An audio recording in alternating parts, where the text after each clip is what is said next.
This meeting is being recorded. Wow, did everyone hear that? Yep. What a nice disclosure. Okay, so welcome everybody. My name is Anne with Call of the Canine. I am so happy to be here with all of you today.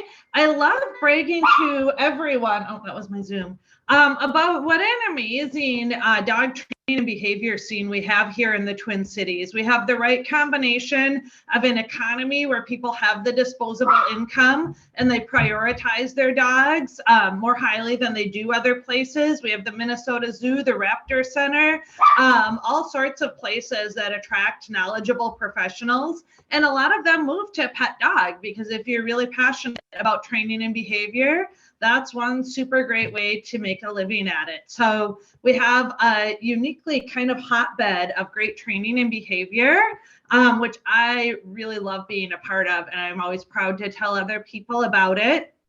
And this event here, I want to first of all say thank you to Bailey. I know that I'm the face that you see on social media, and one of my talents is cheerleading and getting people excited about stuff. So I was certainly out there doing that, but the hard work was done by Bailey. She was behind the scenes doing all of those great graphics you saw, managing the spreadsheets. So she really, this event could not happen without her, and she doesn't get the credit for it because my face is the one that's out all over everything. So Bailey, you're amazing. Thank you. We appreciate you very much.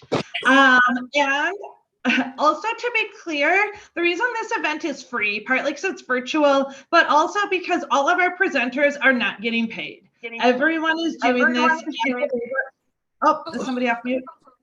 Everyone is doing this as a labor of love because the more knowledgeable our collective industry is, the better it is for the dogs and families. And we all love to share that, and the other people love to share that. So this is a great event in the spirit of just making things as great as they can be for dogs and families, and everyone volunteering their time and effort to be a part of that on some level. So thank you to everyone for doing that.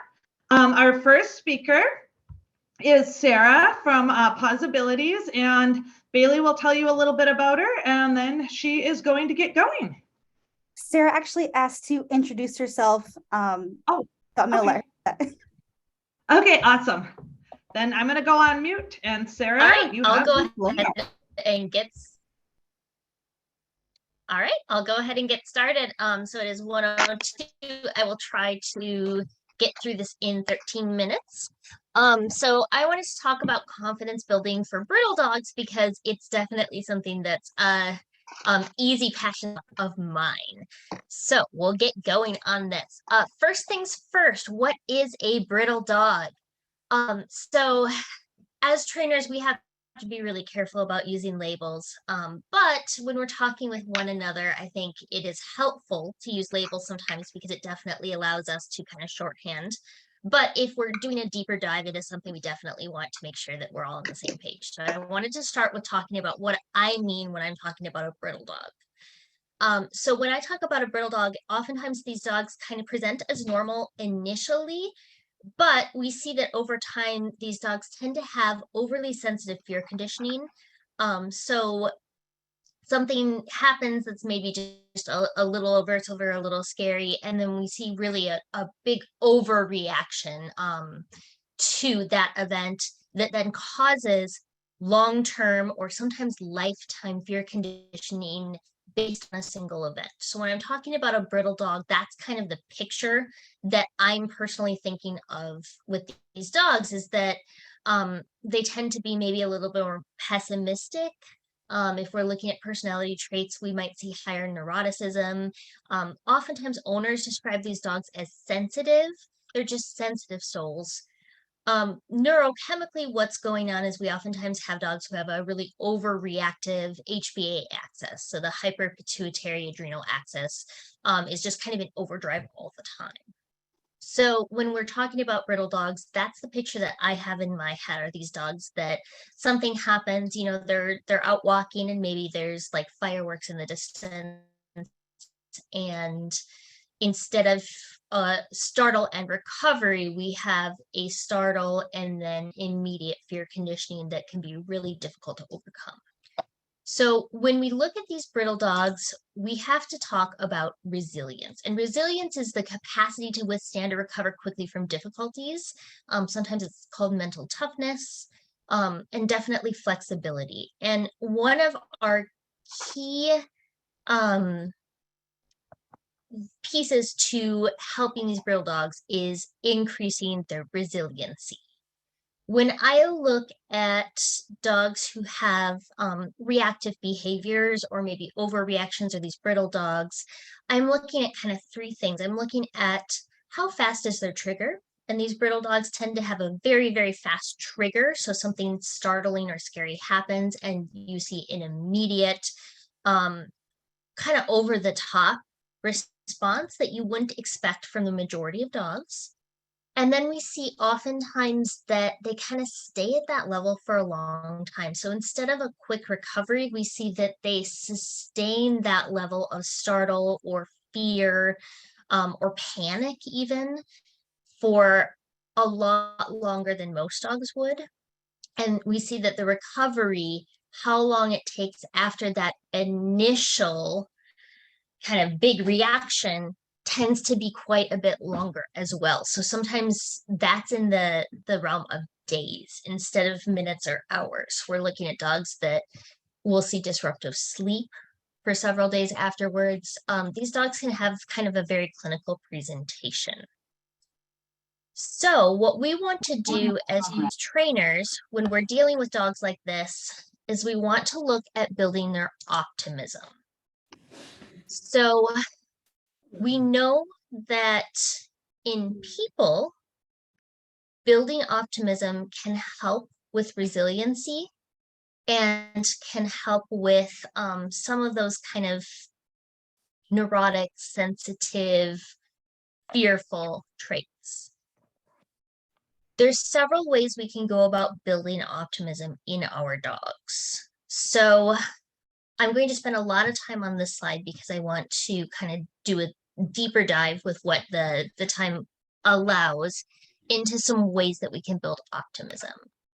So the first thing that we know from human literature and from especially looking at children is that having a secure attachment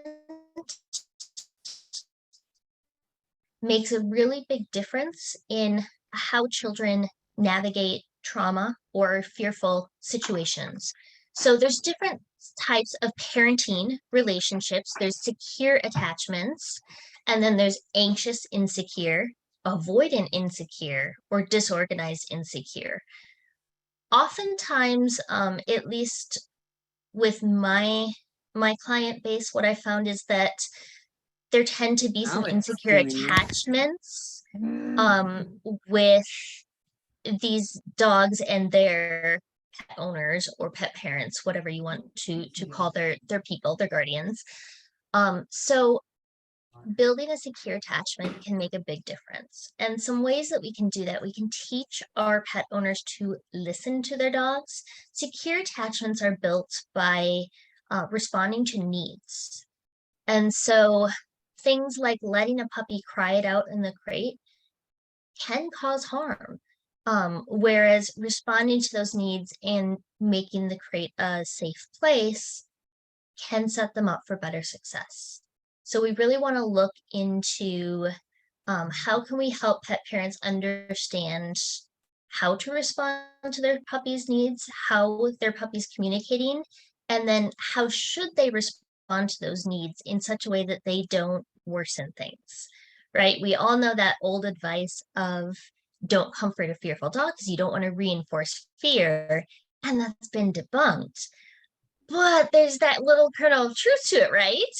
If your dog is panicking and you start panicking and you start anxiously petting them really, really fast, going, it's okay, it's okay, it's okay.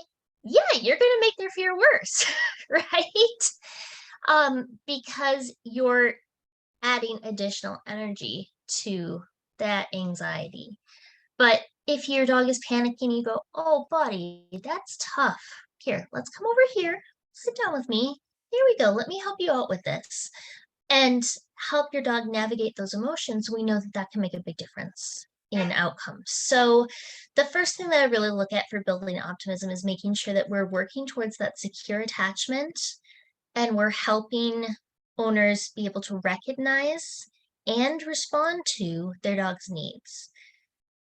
The other big piece of that is that we want to make sure that owners know that it is okay for their dog to opt out and that keeping their dog in situations that are causing distress or panic can do more harm than good.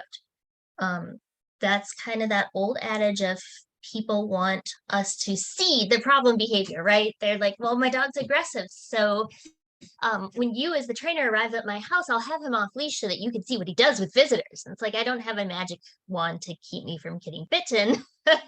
We're not going to do that, right? So we want to make sure that owners know that their dogs are allowed to opt out. We do not want to trap dogs in distressing situations. And listening to the dog is one of the fastest ways that they can help their dog to build some resiliency, because their dog doesn't have to go quite as high on that panic or distress scale as they would if they were trapped in a situation. So this is one of the biggest things that I like to normalize and really help pet owners with is, yes, your dog is allowed to opt out. It is okay. Here's how we want to do it. But the other half of this is these brittle dogs, if we gave them their druthers, would probably opt out of pretty much everything, right? Because lots of things are really scary. So we want to make sure that we're also building some optimism through training and through some, habituation and some successive approximations. So some of the best easy win training options that I like to use are shaping, nose work, and cooperative care. So I'll go into each of those really briefly. Shaping can be frustrating for dogs, especially if you have low skill on the owner. So what I like to do is give people some really, really easy shaping exercises where there's no wrong answers. What we want is we want the dog to have the opportunity to try things out in really no bad answers way. So that could be something like the box game, 101 Things to Do with a Box, or it could be shaping some easy tricks. Oftentimes shaping things like physical tricks, so ring stacking, paws, bopping buttons, turning on light switches with their nose, things like that can be really, really helpful. You can also look into puzzle toys, so feeding out of puzzle toys that might cause a very slight startle with immediate recovery. With these brittle dogs, we do want to watch behavior. So the dog is going to tell us if that toy is too much pressure, right? If we're adding in conflict because the dog wants the food, but they're also scared of the apparatus that they have to get the food out of, that's not going to be helpful. But we do know that if we can give them some easy win toys where, they just move it a little bit and a bunch of kibble falls out or a bunch of treats fall out, that can really help with building confidence and building that optimism. Nose work is one of the best ways that I found to increase optimism and resilience in dogs. With a couple caveats. So oftentimes if I'm dealing with a brittle dog, I'm going to keep them on primary for much longer than if I'm dealing with kind of a quote unquote normal dog. So instead of having them search for odor, I'm going to want to keep them on primary for a really, really long time. So it's not necessarily building towards trialing, although that's certainly an option and that's certainly something these dogs can work up to doing. But I do want to make sure that I'm giving them lots of opportunities to use their nose. And we actually know kind of the neuroscience of how dogs' brains work, that using that olfactory lobe is going to really be helpful. So last thing is cooperative care. With cooperative care, things like the bucket game that allow for easy win and easy opt out and very clear communication with the owner can be huge for these dogs. So that's definitely something to learn more about. Fear Free is a great resource for that if that's something that's fairly new to you. additional considerations for these brittle dogs.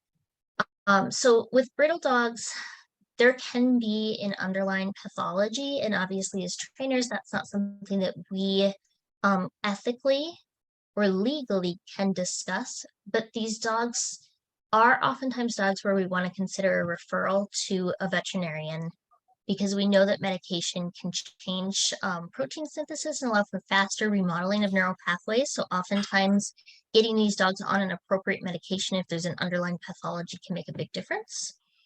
The other thing to really consider, especially if this is not something that has been going on since the dog was a puppy, but is instead something that you're starting to see as the dog gets older, is that pain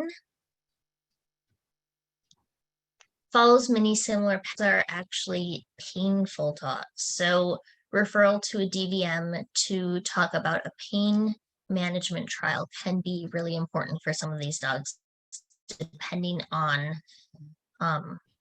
what we're seeing as far as presentation and age of onset. Last thing to consider is that dogs are allowed to be individuals. Some people are more sensitive and some dogs are more sensitive, and that is okay. So kind of normalizing some of this. If you have a client whose dog is maybe just going to need some extra considerations, make sure that they know that their dog's allowed to be their own dog, their own person, right? All right, so more information if you want to learn more about this topic. I have a blog post from back 9 years ago now on brittle dogs, so I've linked that there. I've also linked my email here. And then if you want to really do a deep dive, this is a great resource, this article that was in VetMed. So there's lots of additional links to additional research here if you'd like to learn more. And with that, that is 14 minutes and 20 seconds. So I'll go ahead and stop talking and we'll let the next presenter go. But thank you all so much. Thank you, Sarah. That was absolutely awesome. I had my screen off because I didn't want to distract you as I took frantic notes. So I have like 2 pages of notes from that. And we're all very grateful for that learning. Our next speaker is Bailey. And she owns the Laughing Dog, and Bailey has managed to handle all sorts of dogs while living with lupus and autism. Both of those are conditions that cause chronic pain and sensory sensitivities. And she's developing a course for pet owners on this very topic and wants to spread the ideas she has for folks like her. And I think it's a super important note that with our generation, there's a lot of undiagnosed autistics, a lot of undiagnosed ADHD. So, and just like anything with a client, we can never assume. So I think it's super important to treat every client with no assumptions because we don't know what disabilities or sensitivities they might be living with. So Bailey, you have the floor. Thank you for that introduction, Anne. And I know I'm not the only disabled dog trainer on this call even today, but I have been compiling these tips and strategies over the last few months. So I was really excited to take the opportunity to share them when it presented itself. I'm going to break this into 2 sections. So we're going to have treat delivery and walking the dog, which in my opinion are the 2 biggest hurdles when you have a body that doesn't quite work. Treats, there's kind of 2 issues with treats. There's a dexterity and maybe joint pain issue, and then there's sensory sensitivities or maybe really delicate skin that we want to really protect. So gloves, gosh, that seems pretty obvious, but even I forget to remind clients that they can wear gloves. I personally really like in the winter to wear a goat skin glove because it's really waterproof and still maintains flexibility. And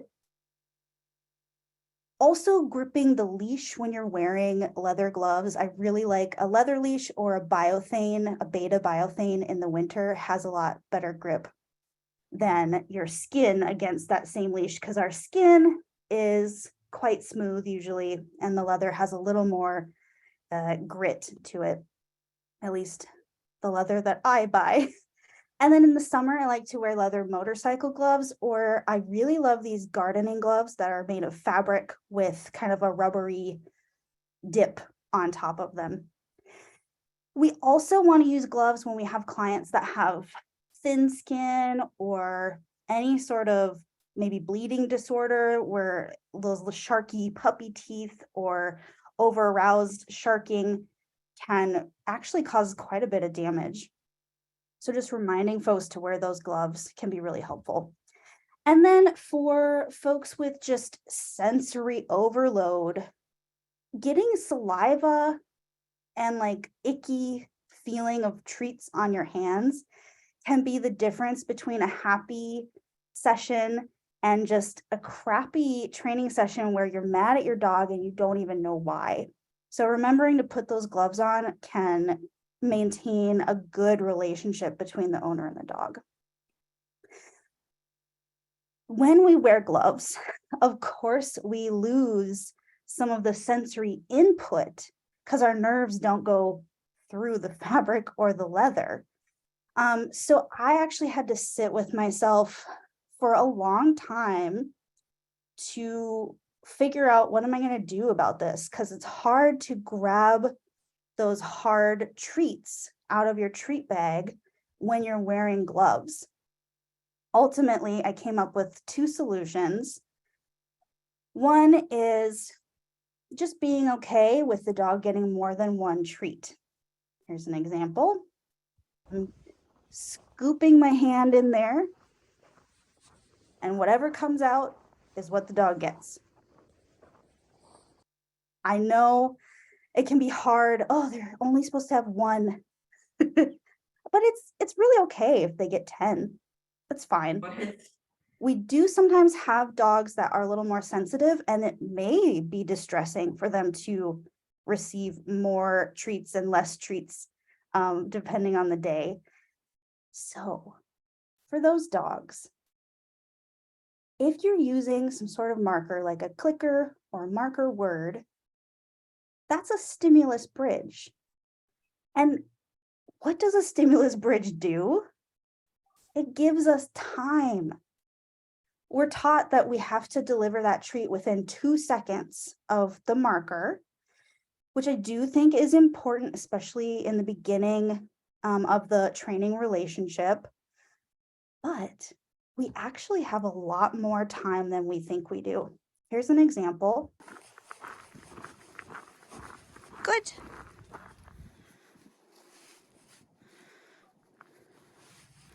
That was like 5 or 6 seconds between the mark and the treat delivery.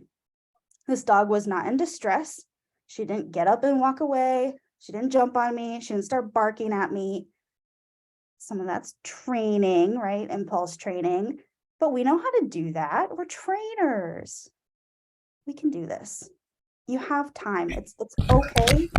Take the time to fish out. Please make sure to mute. Jamie Art, could you? Thank you. You have time is my point there. Please mute Jamie Art. Please mute. And can you mute her? Treat tubes are so helpful. This particular treat tube is super easy to fill, super easy to clean, and really low stress on your hand when you squeeze it. The hardest part about this Colgan's tube is putting this little clip on, but you can use different clips. And that's just the dog enjoying this. I keep all kinds of squeezy treats stashed around my house. This spray cheese can is amazing. These Churu cat treats, I use them for dogs all the time. Piping bags, you can throw some liverwurst in here, Ziploc bags, and cut the tip off. Even these like travel shampoo bottles, this one's silicone. It's awesome. Really helpful for folks that have trouble with dexterity and joint pain. For folks that struggle to bend over, getting the dog up on a platform like an ottoman, a climb that you'll see here. Outside, there might be patios that are elevated. Those are super helpful. And then we can also use a spoon or a stick to deliver treat. So I'm using a spoon. Note how long I'm taking between the click and the delivery. It's okay to break some of these training rules. When your body hurts, taking the dog for a walk is really, really hard. And I'm so glad that Jade is talking at length about long lines, because they are such a great solution for folks that hurt. I personally use them pretty much exclusively. And I use about 15 foot in my daily activities. We have to hold it safely. Here's how I do it. I'm going to throw my hand in there, rest it on my wrist. Then I'm going to grab the base.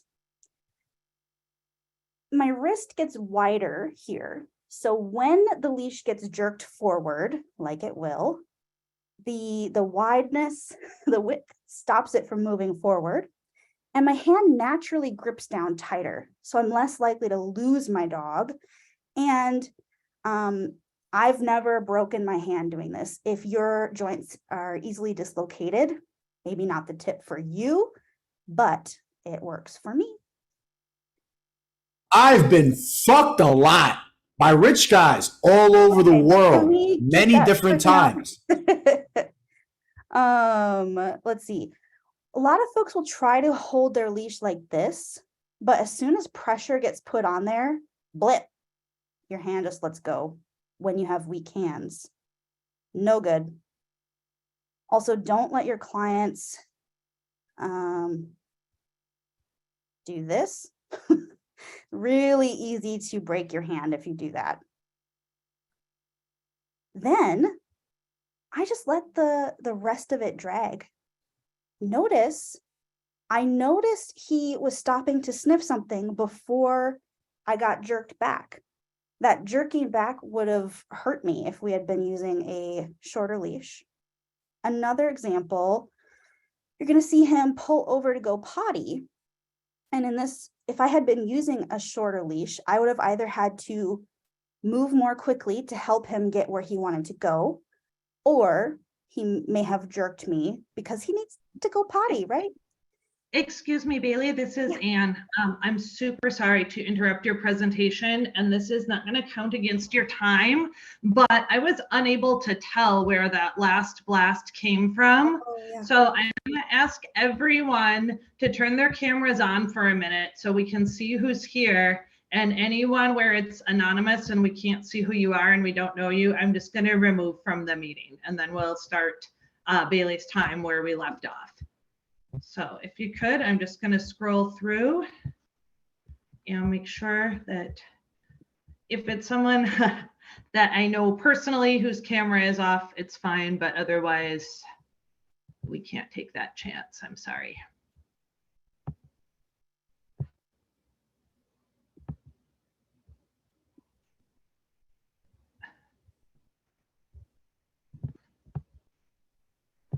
Okay, I think it's just this one here. There's somebody who just says iPhone. If that is you, if there's no name on it, you're getting removed from the meeting right now. You can text to ask to come back in. And with that, Bailey, I'm going to go back on mute and you can keep talking. And I am sorry about the disruption. Oh, no worries. Thanks for taking care of it. Yes. So this long line prevented me from experiencing pain when this dog had to stop and pee. I could have hurried up with him. My ankles that day were really swollen and that would have hurt as well. And then getting jerked would have hurt too. So this long line saved me a lot of pain on this day. And then here is, this is also a treat delivery method, but doing a walking pattern like this, I'm placing food on the ground, I'm taking a few steps forward, waiting for that dog to eat the treats. And then when he catches up, I'm treating on the ground again. I'm scattering several treats. This allows me, even when I'm in pain, to get the dog outside, get some training in, and also honor my body's need to not be moving very much, which I know is weird if we're talking about getting out and walking, but that day was really hard for me to be moving, but I was able to go out and work with this dog. The long line helps, and then the walking pattern also helps. Oh, and placing food on the ground removes that saliva on my hand, removes the sharking, because the dog is focused on the ground.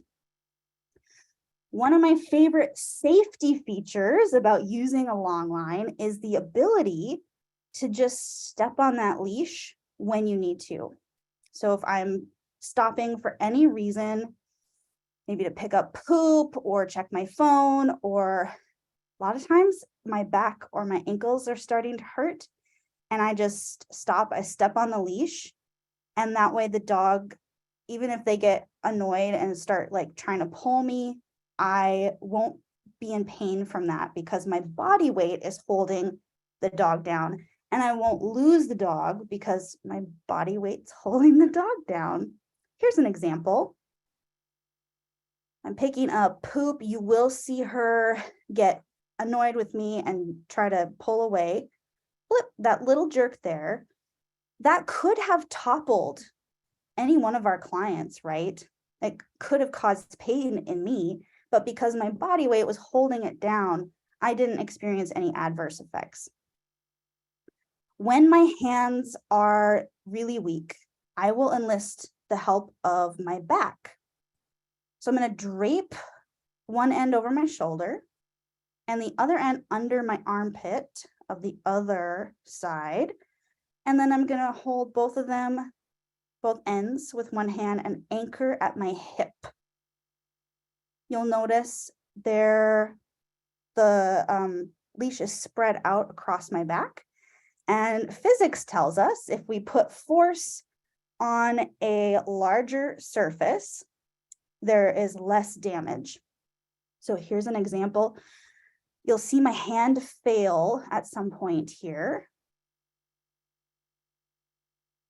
There we go. I almost lost it with the other hand too, but because I had all of that force spread out across my back, I was able to stay upright, didn't lose the dog, didn't fall over. I understand I have a weight advantage and a surface area advantage. Who knew that being fat could be helpful? But no matter how large or small you are, your back is going to have more surface area than your wrist. That's just how bodies are. Of course, if your back has like discs that dislocate and stuff like that, probably don't do this. Talk to your doctor before you do this. But for me and my body, this is super helpful. And here is just a clip of almost every tip put together. I've got the long leash, I'm wearing mittens. You'll see a squeeze tube in use here. And then at the end, I have to dig in my pocket. So you'll see me step on the leash to dig in there.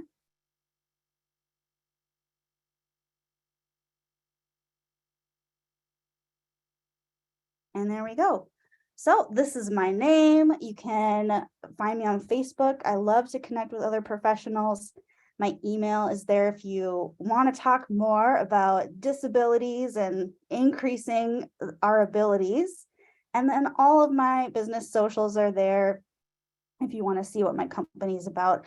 I can't wait to hear from everyone else today. And I'm actually going to stop sharing here and I'll introduce our next speaker, Stevie Mathery. Stevie's been training dogs for 25 years. She is just amazing. and she's going to talk to us about teaching our dogs to take some deep breaths. So as trainers, we talk about keeping a dog under threshold and gradually increasing that stimuli. Sometimes we distract or redirect the dog or cue incompatible behavior. Desensitization and counter conditioning are great tools, as are operant techniques. These are all dependent on a person being available, cognizant of the dog's emotional state, and able to guide them through a situation.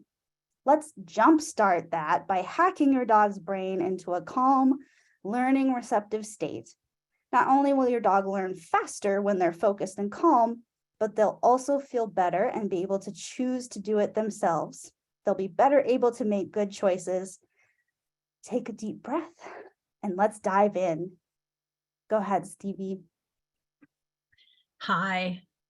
I have some notes to go over with you, and I have a short video at the end to share. So let's see, I'm just going to change my view here a little bit. There we go.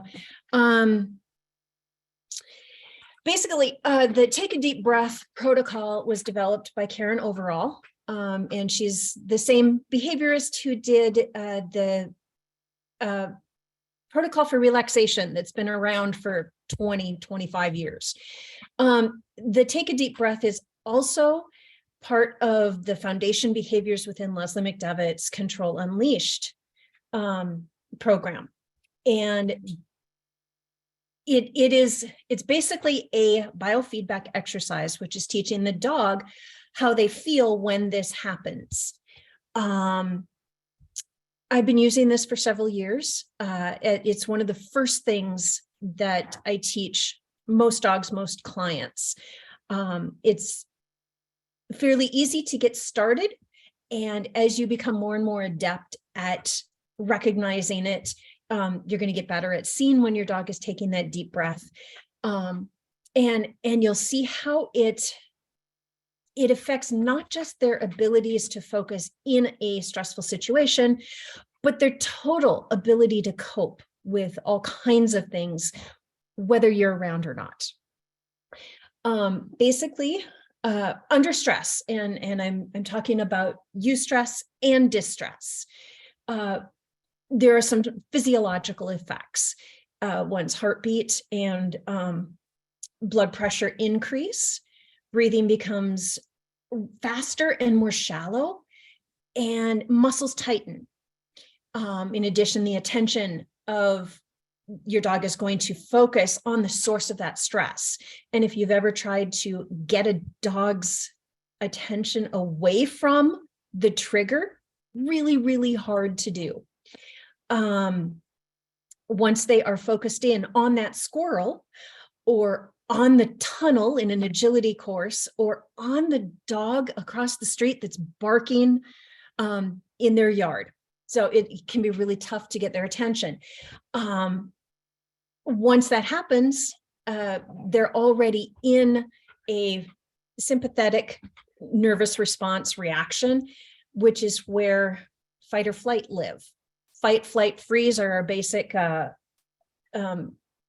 reactions. They're kind of pre-programmed a bit, and they happen without the dog or without us thinking about how to react. It reduces the amount of energy and time it takes to respond when one's life is in danger. And obviously with our reactive dogs, there are triggers that are putting our dogs into this state when their lives aren't really in danger, and that wastes a lot of energy. Obviously, it's better to waste a little energy and be alive than not react and be dead. It's in these cases when the dogs are going into this state far too often, we need to stop them, to give them another option. And that's where this Take a Deep Breath is going to help. It's not about changing those pre-programmed responses, but moving into a parasympathetic response before they get to that fight or flight. And taking a deep breath is how we do that. It directly counteracts a fear response. And help. Part of the other thing that the parasympathetic system governs are respiration, relaxation, digestion, even healing. When we're calm, we can heal faster, and we don't waste resources. So there are a couple ways to teach this. I've got that video at the end. I've also got some resources I will share. Basically, in order to get the dog to take a breath, their mouth needs to be closed. As much for us to see that they are taking a breath as anything else. Obviously, their mouth can be open or closed. They're panting, they're still breathing, but they can't locate that scent. They can't scent where the treat is coming from and focus on that when they're panting. So keeping their mouth closed is a great way to do that. I like to do that by lifting their head, getting them to lift their head, and I'll show you with Quinn here, above that level line so that they're focusing on the treat. Their mouth tends to close. And of course, we know from body language that a closed mouth is generally alert and focused. The shape of a dog's nose makes it easier for us to see when they are taking a breath, because a dog breathes in through the front and out through the sides, which works great when they're scenting. It helps them locate where a scent is by not blowing the scent around as they exhale. It also makes that nostril flare a little bit more obvious to us. And we need all the help we can get when we're learning something as subtle as watching a dog breathe. Look for the nostril shape to change. They might get a little bit more round. The top of their nose might flatten a bit. And there's that soft, that really short fur right beside their nose, right behind, that can sometimes kind of poof out a little bit, and you'll see that move. Occasionally, if we're having difficulty seeing, I will even look for when they move their head or their chest as they breathe, depending on the dog, just to kind of get that started so that we can get some rewards in for taking a deep breath. I do not mark the behavior because I want them focused on the treat. It's generally not necessary. I don't want to break them out of the attention on the treat. The treat itself is a good reward, and we don't need to mark the specific behavior.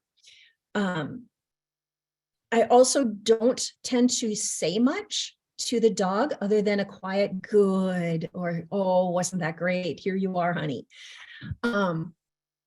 Although it is very nice to put this on a verbal cue once the dog is comfortable doing it, just with your treat.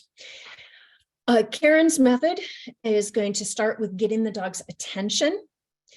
And what I'm doing with that is simply taking a treat, moving it, and with Quinn here, I'm just going to move it back and forth a little bit. And come closer, Quinn. There you go. So you can see she's kind of tracking the treat here. And as she's focusing, I can move that towards her. Oh, you little thief. Move that towards her and watch her nose. Yes, good girl right there. There you go. It's difficult to see, and you'll see on the video that I'm going to show you in a couple of minutes, you'll see her nose move a little bit better. Another method is going to be simply to hold that treat at a distance that doesn't induce jumping if you've got a real sharky dog.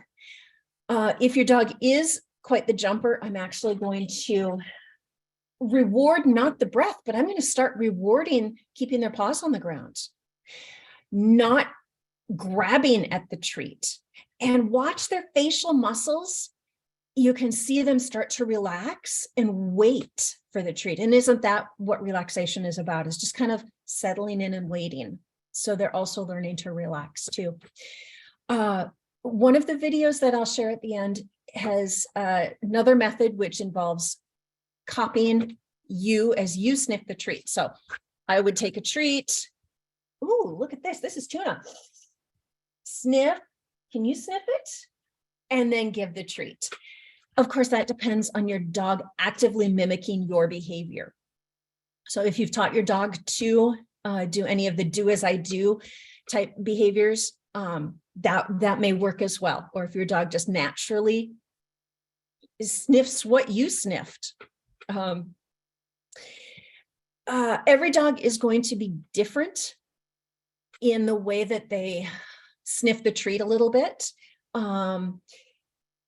Rest assured that your dog is breathing because they're still alive. They're still here. They're sitting watching us.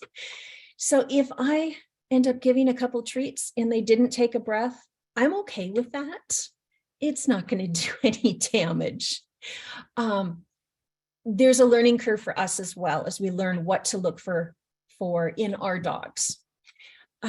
You can, as you get better seeing it, and as your dog gets better at responding to breathing, you can take deeper breaths. You can shape that in your dog simply by holding that treat a little bit longer. You'll see them take that breath and hold still. No, not quite yet. So twin floor, good. You'll see them take that breath, hold it, and then release that breath when you give the treat. Obviously, this is not something I'm going to do in the middle of a stressful situation, but you can teach it at home, teach it in calmer situations, and then watch your dog as they choose to take breaths on their own. Seeing something happen that might alert them, and then stop, take that breath, and continue to watch. So let me go ahead and get this video queued up here, and I will tell you a couple of things. Quinn is being very subtle in her breathing. You'll see just a couple of breaths of her doing that. The second dog you're going to see is Pippin. Excuse me, he is my newest dog. He is a double merle. He is deaf and mostly blind. So you'll see his behavior is a little bit different as he's trying to locate that treat. He really can't see it. And I can drop treats on the floor and he never knows they're there. So that helps me a lot when I'm dropping things. The other thing I want to let you know is his collar. He's not wearing a vibration or a shock collar. I just put a new Adaptil collar on and I couldn't find my scissors. So it's that extra length of the Adaptil collar, and the way it curls up, it just looks like a big black box on his neck. So let me play this. And then at the end, there's going to be a slide. I'm going to pause on that slide so that you can take a screenshot, or we'll have this recording that's got some resources on it. So here we go.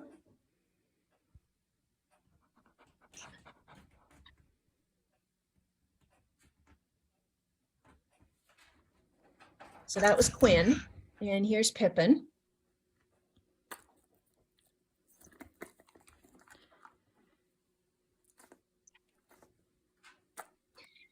One thing with Pippin is I'm being very careful not to let him get too jumpy.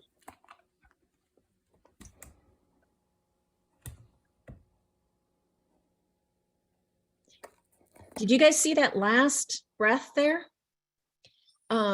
That was Pippin's most dramatic breath I've ever caught, and I managed to get it on film. So here's the resources that I've been using with that. Karen Overall, this is a lecture and demonstration. It's about 13 minutes long. Very, very interesting. Angie Madden's Take a Breath video, which has some wonderful close-ups of dogs' noses. And then, of course, reference to Dr. Overall's big tome. And then the Whole Dog Journal several years ago did a nice article on teaching your dog how to take that breath. So thank you very much. I hope this makes a difference to your dogs. I really believe it has with mine too. It's calmed Pippin down immensely already, and he's only been doing it for a short time. So I will go ahead and leave that up. I'll turn it back over to, I think Bailey's doing the introductions, so. Yes. Go Thank ahead. you so Thank- much, Stevie. What good helpers you have there. Beautiful. She's a little anxious, or not anxious, excited about the quotes I've got on the desk here, so. Oh, so cute. All right, we will move on to our next presenter, Ann Hendrickson. And Ann is our lovely organizer. I am so jealous of your organizational skills. Ann opened Downtown Dogs, the first dog daycare in Minneapolis in 2004. In that work, she was immersed for a decade in the nuances and intricacies of dog social behavior. She found her home, so to speak, in that world. More importantly, she learned how to drive a culture of knowledge, passion, empathy, and non-judgment in an organization and maintain a staff with excellent knowledge and performance.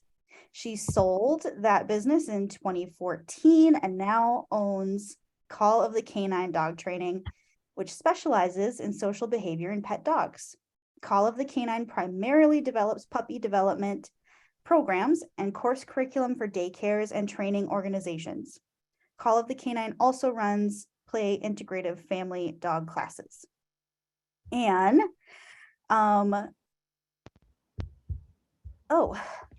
Okay, are we ready? Sorry. And Go that's ahead. okay. When I have my screen share on and I have it on full screen, all I'm looking at is my deck. Can you guys see the deck? Yes. Yep. Yes. Okay. Awesome. I can't see you, but I think that's okay. Okay, whole puppy development. First of all, what do we mean when we say whole puppy development? What we're saying essentially is that we're using the time from birth through the first 6 months of the puppy's life to develop the long-term dog to be the best dog that they can be. And I understand best is kind of a loaded word, but for the purposes of what we're saying, I would say a dog that is emotionally, mentally, and physically as healthy as they can be, and hence as well behaved as they can be. As opposed to a lens of dealing with puppy biting and house training and kind of the immediate pain points. It's looking at the long haul. So how do we do that? Well, first we got to take a step back. I know dog, human, evolution, it's mysterious and exciting. We're going to stick to a couple of facts that we already know. We're not going to take a deep dive, just about how we got from here to here. The Mesolithic people never could have imagined it. Okay, so how did this happen? Well, there's a few facts we already know about how it started. Dogs have large litters, short gestation periods, plastic genes, and unusual sociability within the animal kingdom, meaning their interest and ability to initiate social contact within and outside of their species is really unique on the whole globe. And there's like a lot of living things on the globe. So I think that's super cool. It's one of the things that I think is so cool about dogs. But we know that. So with those factors, like 10 or 20,000 years ago or something, we figured out we could selectively breed dogs to have certain tendencies or things that we wanted. There wasn't training so much, we don't think, at that time. We just selectively bred them for what we wanted and killed the ones who weren't working out. Why did we bother? Fanciers were not a thing at that time. Survival was a thing at that time. Hobbies were not a thing at that time. And non-productive animals most certainly were not a thing at that time. What was a thing was getting food. And we did that selective breeding because we figured out that dogs could help us get food. But then the world changed and getting food changed. And all of a sudden we didn't need dogs the way we used to, but those social little buggers hung out. And now they expect us to feed them and they don't even help. And that's a dog for you. Okay, so we have all of these social little buggers hanging out. We don't need them to help us get food anymore. So we're like, hey, I've got it. We'll make them be the pets in our home and we'll train them on how to do it. The fact that this even kind of worked is another thing that makes me just worship this species. That is incredible. I mean, look at that little pug there, roly-poly, completing the blissful domestic scene. And as we did this, something fundamentally changed. We shifted from selectively breeding for the qualities that we needed to training for the qualities that we wanted. And I am speaking specifically about companion dogs here. I understand with working in performance dogs, we still are breeding for the qualities we want and then training the natural tendencies. But for pet dogs, there really was a mind shift from breeding to training for these qualities. And with the companion dogs, not the professional trainers, the people the least interested in able in training, no less. And yet it kind of worked. Dogs are incredible. Okay. But what we need to do is start to think about our companion dogs, just like we would think about a working dog on the farm. What job do they need to do and how are we going to get them there? Selective breeding and breeding more towards pet qualities is obviously a key part of this, but we're going to talk about the other part of it, which is the neurological development, which would have happened organically on the farm for that dog's very limited world and real specific job, to this great big huge world. And what is their job? Well, this is the list that Wendy Harder, who owns Dog Days, and she and I co-founded the Puppy Best Start program. This is a list of what a dog needs to do their job really well as a pet. They need to respond appropriately to their world. In other words, be non-reactive. This will more or less define if a dog is well trained or not. I had my service dog in training at 6 months old, collapsed on my child at the dentist, giving him deep pressure therapy. And everyone was like, oh my God, he's so well trained. Not really. I hadn't even started to work with him. He just could respond appropriately to his world. So people think about that as training, but it really isn't. If I took him to a trainer and they said, okay, what can he do so far? I would be like, nothing really. Resilience is everything because life, impulse control, we know that. We hear it every day. He pulls to every other dog. He jumps on my company, blah, blah, blah. We know about impulse control. Has handler focus. Some people might call this obedience or a dog that listens. At a minimum, you need to be able to get the dog's attention, and there has to be communication between all members of the relationship. Has foundations for a good recall. I will die on this hill. We have a moral obligation to let dogs feel the exhilaration of opening up and running and breathing in that air and taking in the sensations all around them. We bred them for 20,000 years to need it. Just because it's not convenient now doesn't change that fact.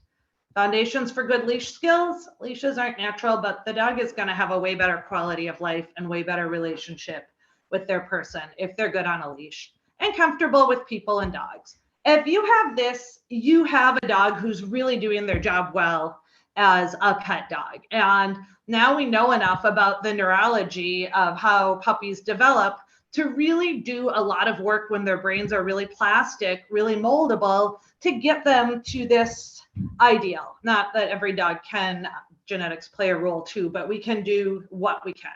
So if we look kind of at our canine development overview, most people know there's birth, there's their critical sensitive period till 16 weeks, and the secondary sensitive period that goes till 6 months, that kind of reinforces that first 16 weeks, and so on. So when we start with birth, the puppy's body is built, but their brain really isn't. They can't see or hear or walk. So people kind of think this means that their brain is like a lump of clay, that they can make it into anything they want. That's not really true. The dog's genetics are there. It's more like a box of Legos is what I tell people. We're not going to build the Millennium Falcon with the helicopter set, but we still do need to build and mold this box of Legos, but we are limited by what's in the box. Okay, so how do we build our Lego set into this dog with our 7 objectives? There's 3 key ingredients. One is social inputs, that's living things. Non-social inputs, that would be sensory inputs. And handler focus and communication. I don't really do traditional obedience training with a puppy under 6 months, but there is foundations that you can build to have great communication between dog and handler as the puppy develops. The first one, our non-social inputs, our sensory inputs. Again, if we're talking about our border collie out on the farm, they're just running around, they're going to get the sensory inputs that they need for their world. But our companion dogs live in a way bigger world than that. Every novel sensory input into those plastic little puppy brains causes another neural pathway to grow, teaching the dog how to respond to that stimulus. So if we go back to our objective one, our non-reactive dog, we just have to fill those little brains full of novel sensory experiences so that they are ready for anything. So in your puppy program, you want your classroom, your training room to be full of all sorts of sensory inputs, a sensory tub with different things for them to smell, balance boards for kinesthetic inputs, body handling. We could go on and on. It's kind of the sky's the limit with creativity, but integrating your first kind of level of your puppy training space is filled with rotating non-social or sensory inputs. Now, the next level is social inputs. If you think this picture is kind of crappy, it's because it's not a professional shot. I snapped it at my family's 4th of July. But you can see there that we have 4 dogs and 4 people doing very people-y things, and the dogs are able to hang out and do their job as pets and enjoy it. So the 2 social inputs we really focus on are humans and dogs. Humans is going to primarily be the family's homework. I know we trainers are so good at saying, you got to do your part too. You got to reinforce it at home. We love that. Your job is to go have a beer with your dog. Get out there, have fun, expose them to as much of the human world as you can. In our program, we have a detailed checklist that covers things like Black people, unusual gait patterns, all ages, all sizes, so that they can really go out and expose their dog to the humans of the world. Doesn't mean thrust them in the arms of every Karen that wants to hold them. They just need to see them. The social input that in your puppy program you really can work hard on is dogs. Play-based training means well-matched, well-balanced play. You're selecting the right playmates, and it takes intensive management. It's actually super exhausting. Lindsay's going to tell us more about how to do it next. But the bottom line is you need well-matched, well-balanced play. If you have well-matched, well-balanced play, and they're going to make you work for it, but that neurologically builds resilience, emotional regulation, impulse control, cognitive flexibility. Cognitive flexibility means they can think of other ideas. The more cognitive flexibility they have, the more things they can think of to try in a given situation, the less likely is going to be what they're going to try, because they can think of a lot of other options. And play is sort of like our nature-made way to build their brain to do this. Then the foundational obedience, or the communication. I'm a super huge fan of position feeding in the sit down and heel position. And that's something you can share with the families. Our puppies get dropped off and picked up, but I mean, if the families are doing the program and taking them out, if all the training they do is position feeding and sit down and heel and never get any further, you've still got a pretty well-trained dog. It also helps build impulse control.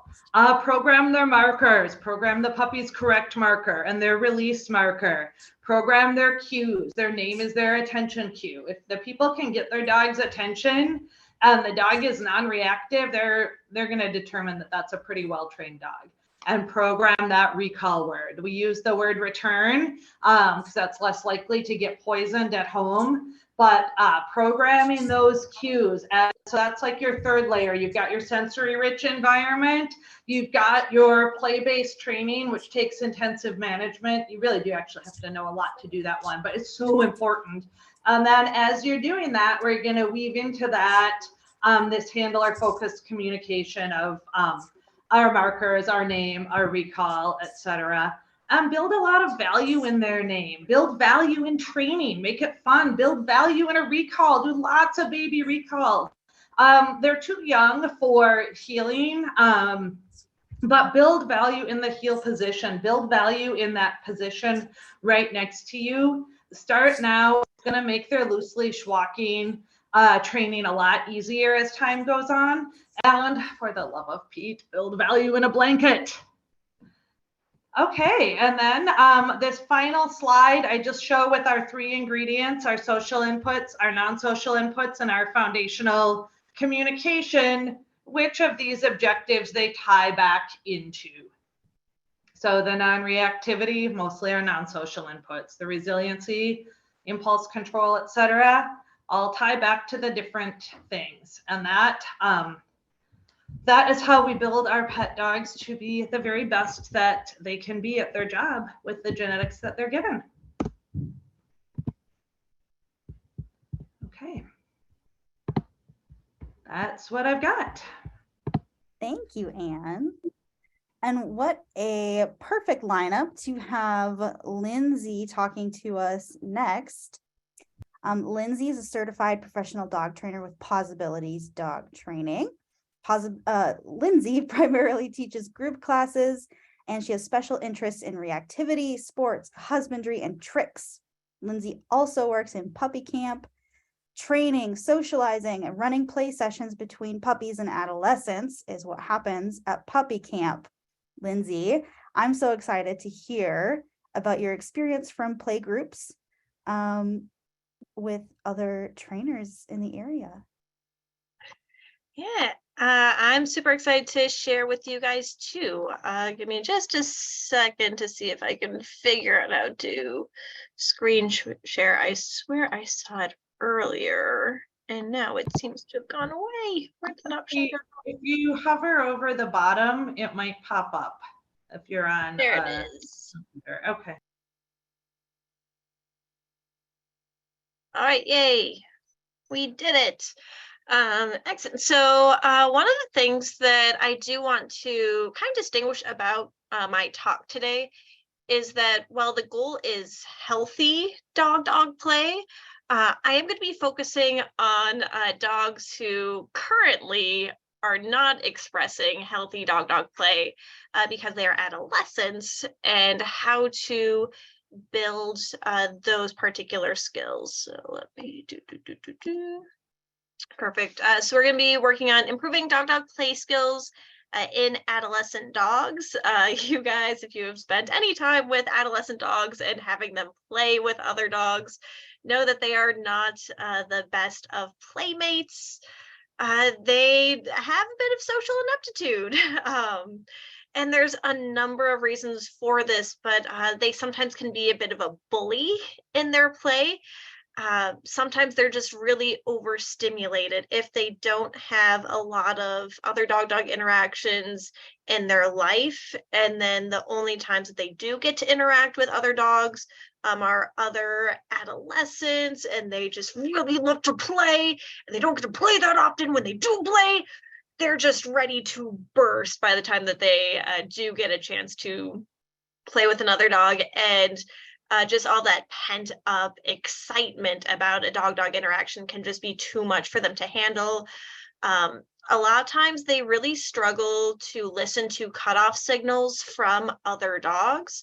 And part of that could be that a lot of the times when we focus on socializing puppies, we tend to overfixate on puppy play and doing play dates and doing play groups at puppy classes and going to daycare for more play. And sometimes that overemphasis on play leads to a dog that just assumes that every dog wants to have their face jumped on. And that's just what we do.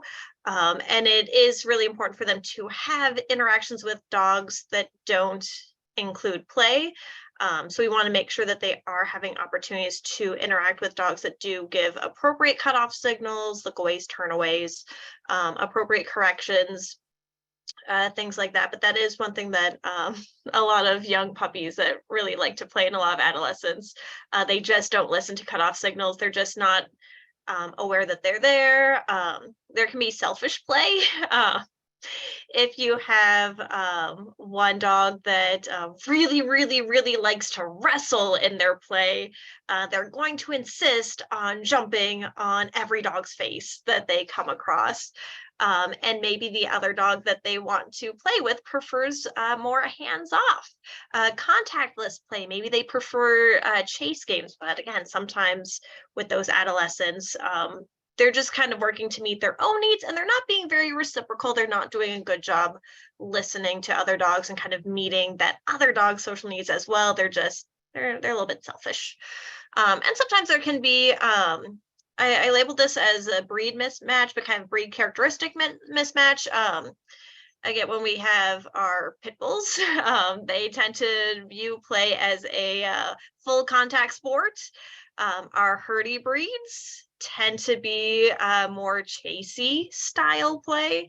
And so again, sometimes if dogs are mismatched in their play style, it is a skill to learn how to adjust to a different play style that isn't the dog's preferred play style. That is a skill that has to be taught. And if they haven't had opportunities to learn how to adjust play styles to meet other dogs, that's going to be tricky. If the housemates that they live with all do intense wrestle play, then trying to adjust to a more chase style play can be very tricky if they just haven't rehearsed that. A couple tips for setting up appropriate play with adolescent dogs. Slow intros. If like the first chance that they see them, that we're just letting them off leash and play, we're like, oh my gosh, where's the dog? They're probably not going to make the best choices because they're probably going to still be overstimulated. If I can, I like to set up slow intros where I kind of want the dog desensitized to the other dog before they actually get to play with each other. So that may be having dogs on leash and away from each other and just really habituating that, yeah, there's another dog in the room. Yeah, there's another dog on this walk with us, and we're not touching them right away. We're not going to touch them for, 5 minutes, 20 minutes, an hour, just to really habituate to that presence of another dog before we allow them to play. So they're not like, oh my gosh, there's a dog. I love dogs. They're my favorite. I can't wait to bite his face. Another thing that can really help in bringing down excitement is treats. I love treats. Using treats gets dogs into more of a rest and digest type mode instead of more of like the adrenaline fight or flight mode. When they're really excited, it still is going to send more blood flow to their muscles to facilitate really active play. But eating kind of redirects that more to the digestive tract. So love treats. I love doing having dogs take turns. So if I'm running play groups at camp and I have 2 dogs, I'll be like, okay, this treat is for Zuko, and this treat is for Maisie, and this one's for Zuko, and this one's for Maisie. Sometimes I'll do simultaneous feeding, so they're not trying to steal the treat for the other dog, but I do like them to learn to take turns. Scatters are fantastic if you don't have resource guarding concerns between the dogs, which honestly my puppy camps is extremely rare because yay puppies. But just throwing a handful of treats on the ground, sometimes I'll do multiple handfuls in different directions to get the dogs to disperse away from each other, but getting them to put their head down to sniff and spend time doing an activity that is not touching the other dog is really great for bringing the excitement down. Training games are another great way to bring down excitement. So reviewing some of their basics, their sits, their downs can be really great. If I am doing play groups in like a group class, I love doing it at the end of class when the dogs have spent, the past 50 minutes using their brain and working on impulse control before they get to go interact. And then sniffing's great.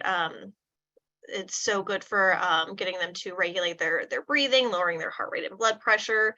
Parallel walks are fantastic for that. I love when the dog-dog interactions can be outdoors, off leash, and we're just walking around taking a hike. I love scatters. Scent enrichment, you are going to see one of the videos where I put out various scent jars to give the dog something interesting to smell to help regulate their heart rate and blood pressure. We do want to set up for success.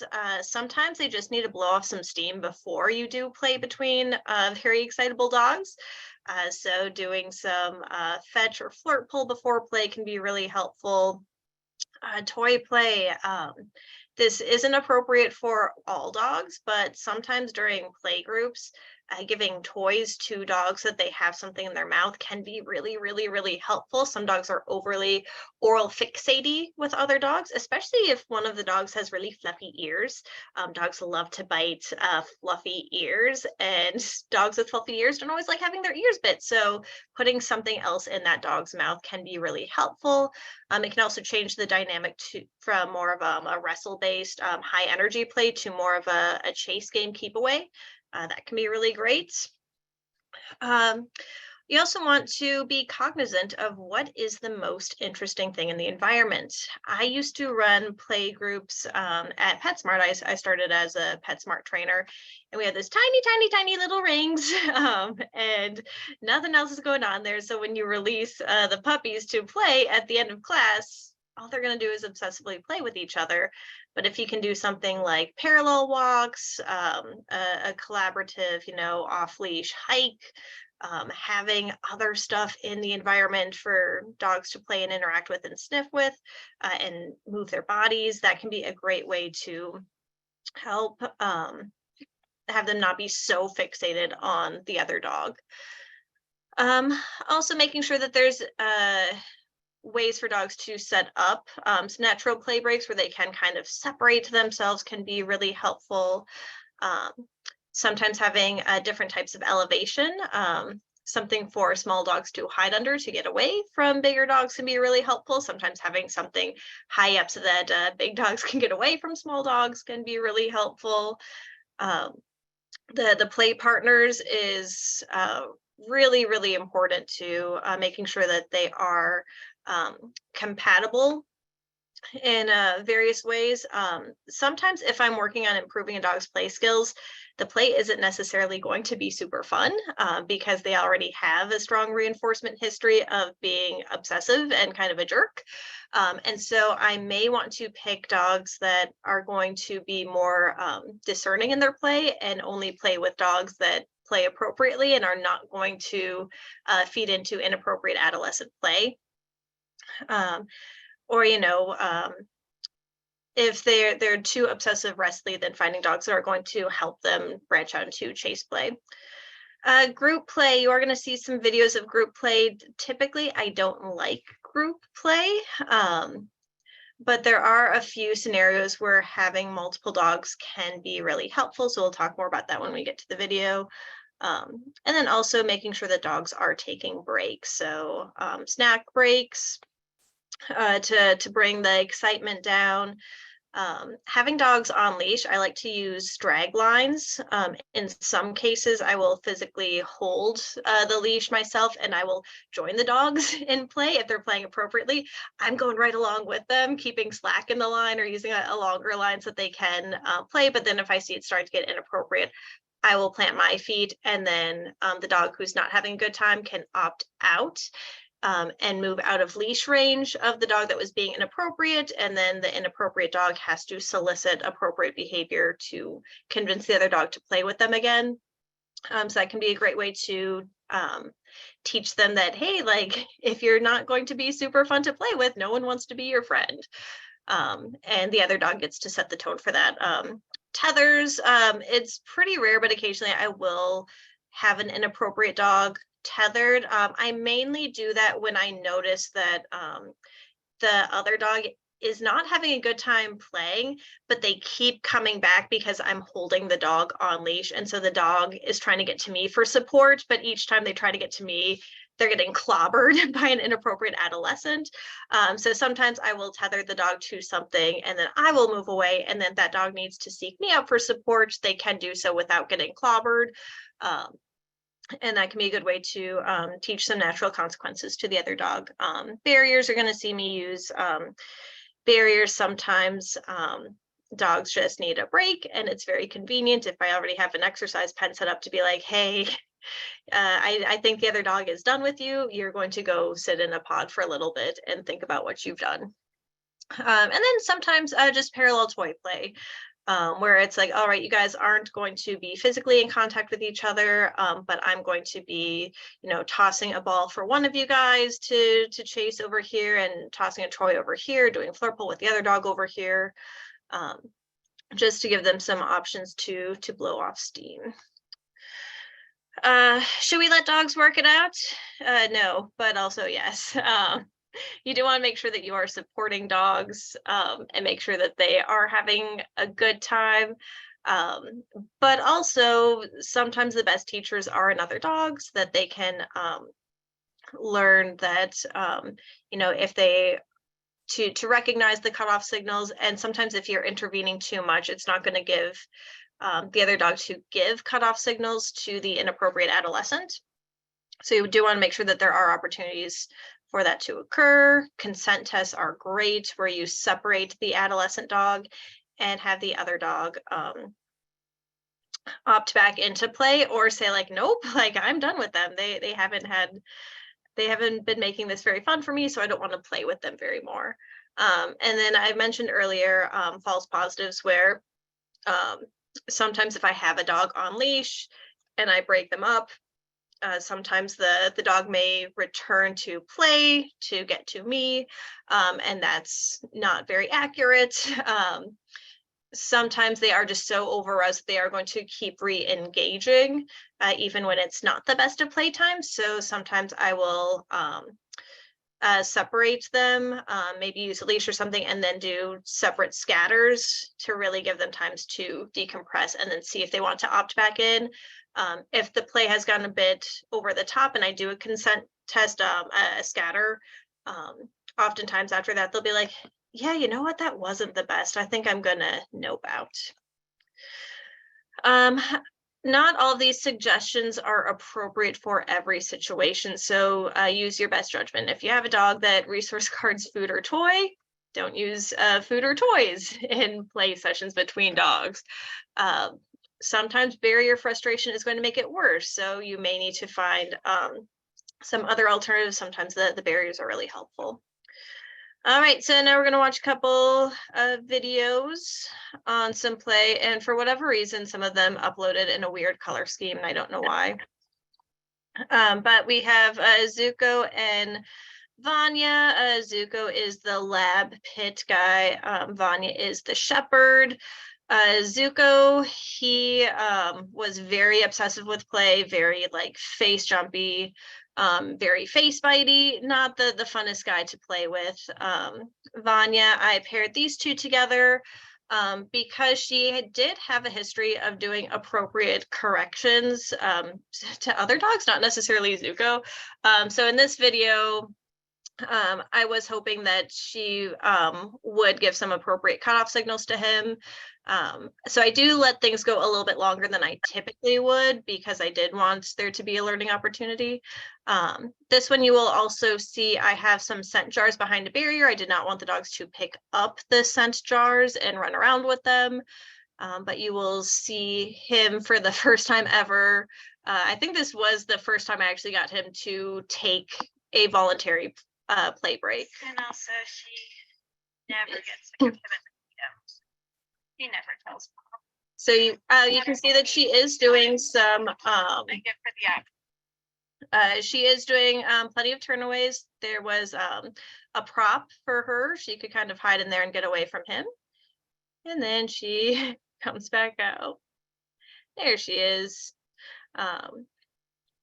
So here we have one of the play breaks coming up pretty soon. There we go. So she kind of cut off there. There was a short pause. There she turned away. He finally takes his first play break, and then he starts sniffing the sniffy jars. So this was a great way for him to decompress. We also have that baby gate there, that exercise pen, that kind of acts as something for them to run around to kind of break up some of the intense wrestling. So that was really cool. I'm going to move on to our next one because I'm going over time a little bit, maybe.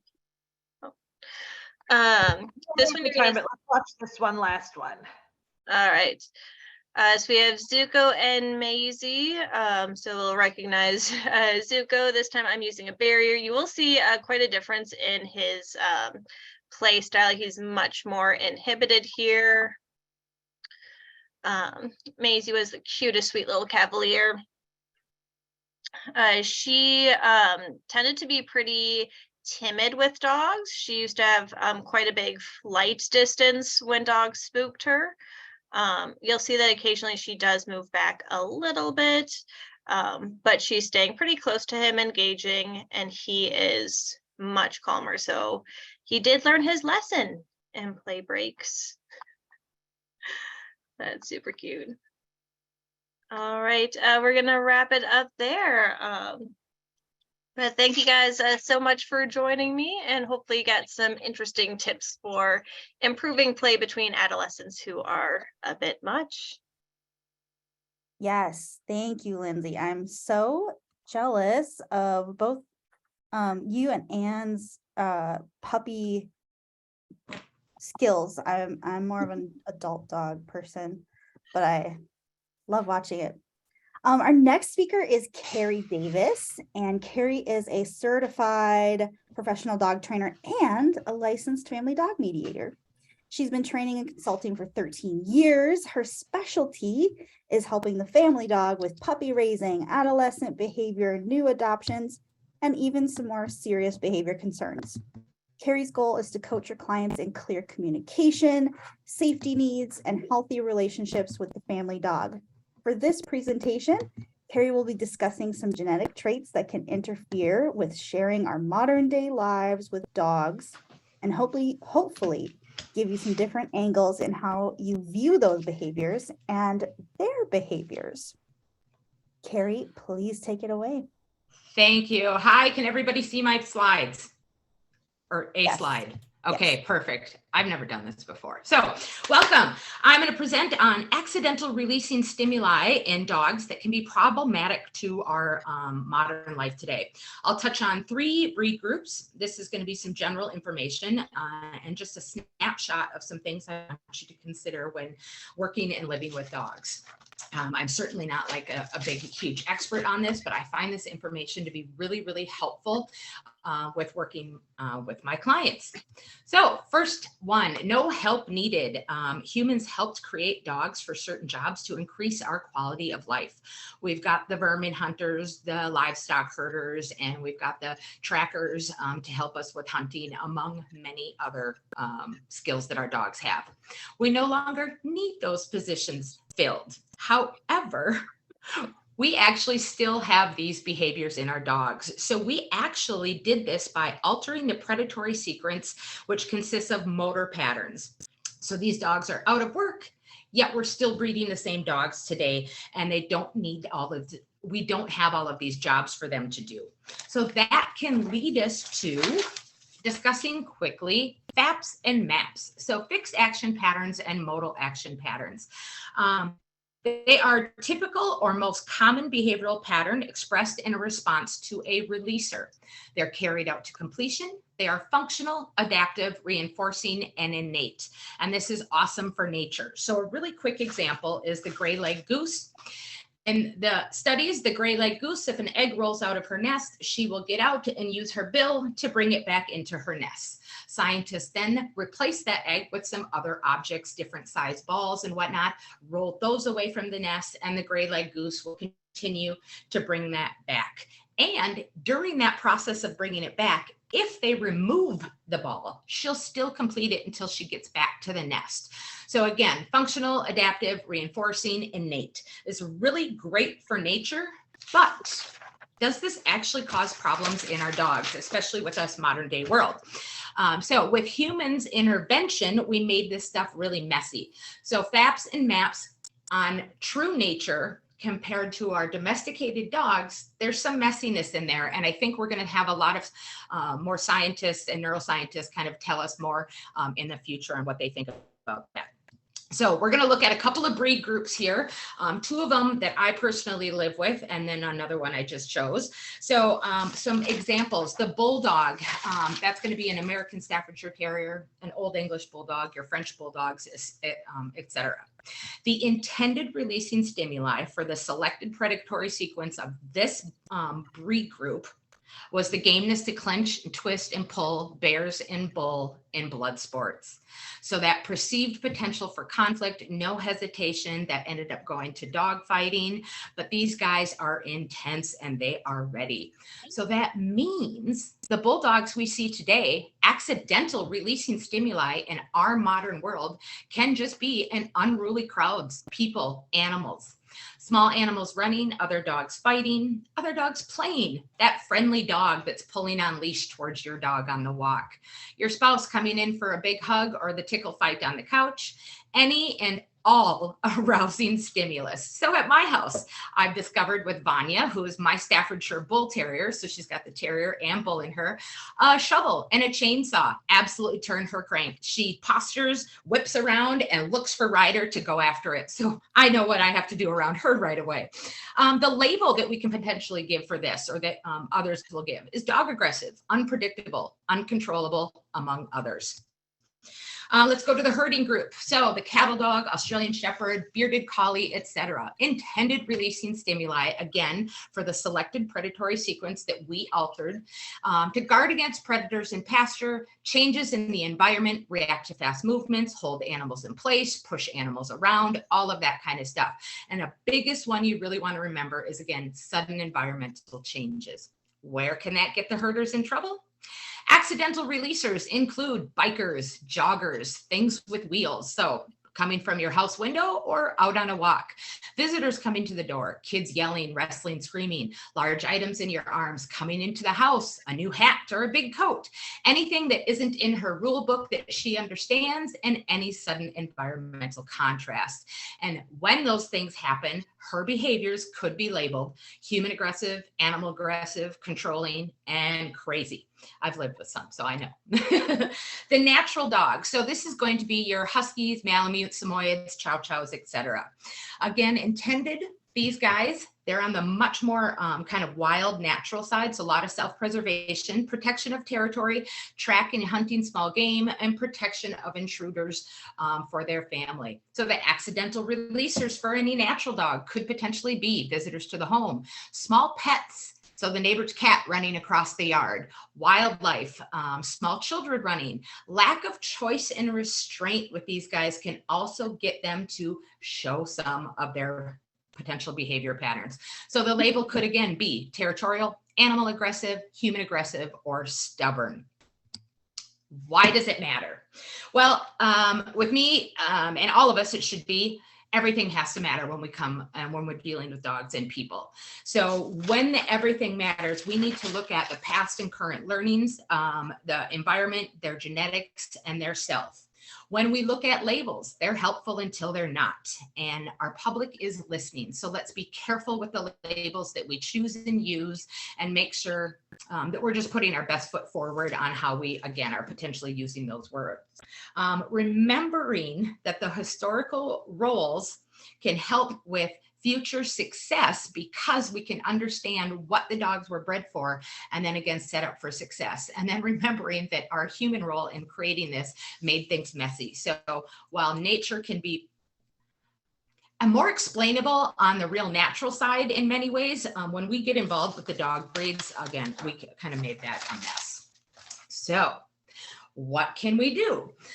Buffer against potential problem areas, especially with young dogs. So if we go back to the few breed groups that we looked at, let's just take the bulldog, for example, and that group, I would work on arousal regulation in early life. So prevent over-the-top play, make sure that we are finding good dog friends for positive animal interactions and associations, and just really being mindful to show that dog that just because something exciting is happening doesn't mean you have to turn it on and get going with that. Okay.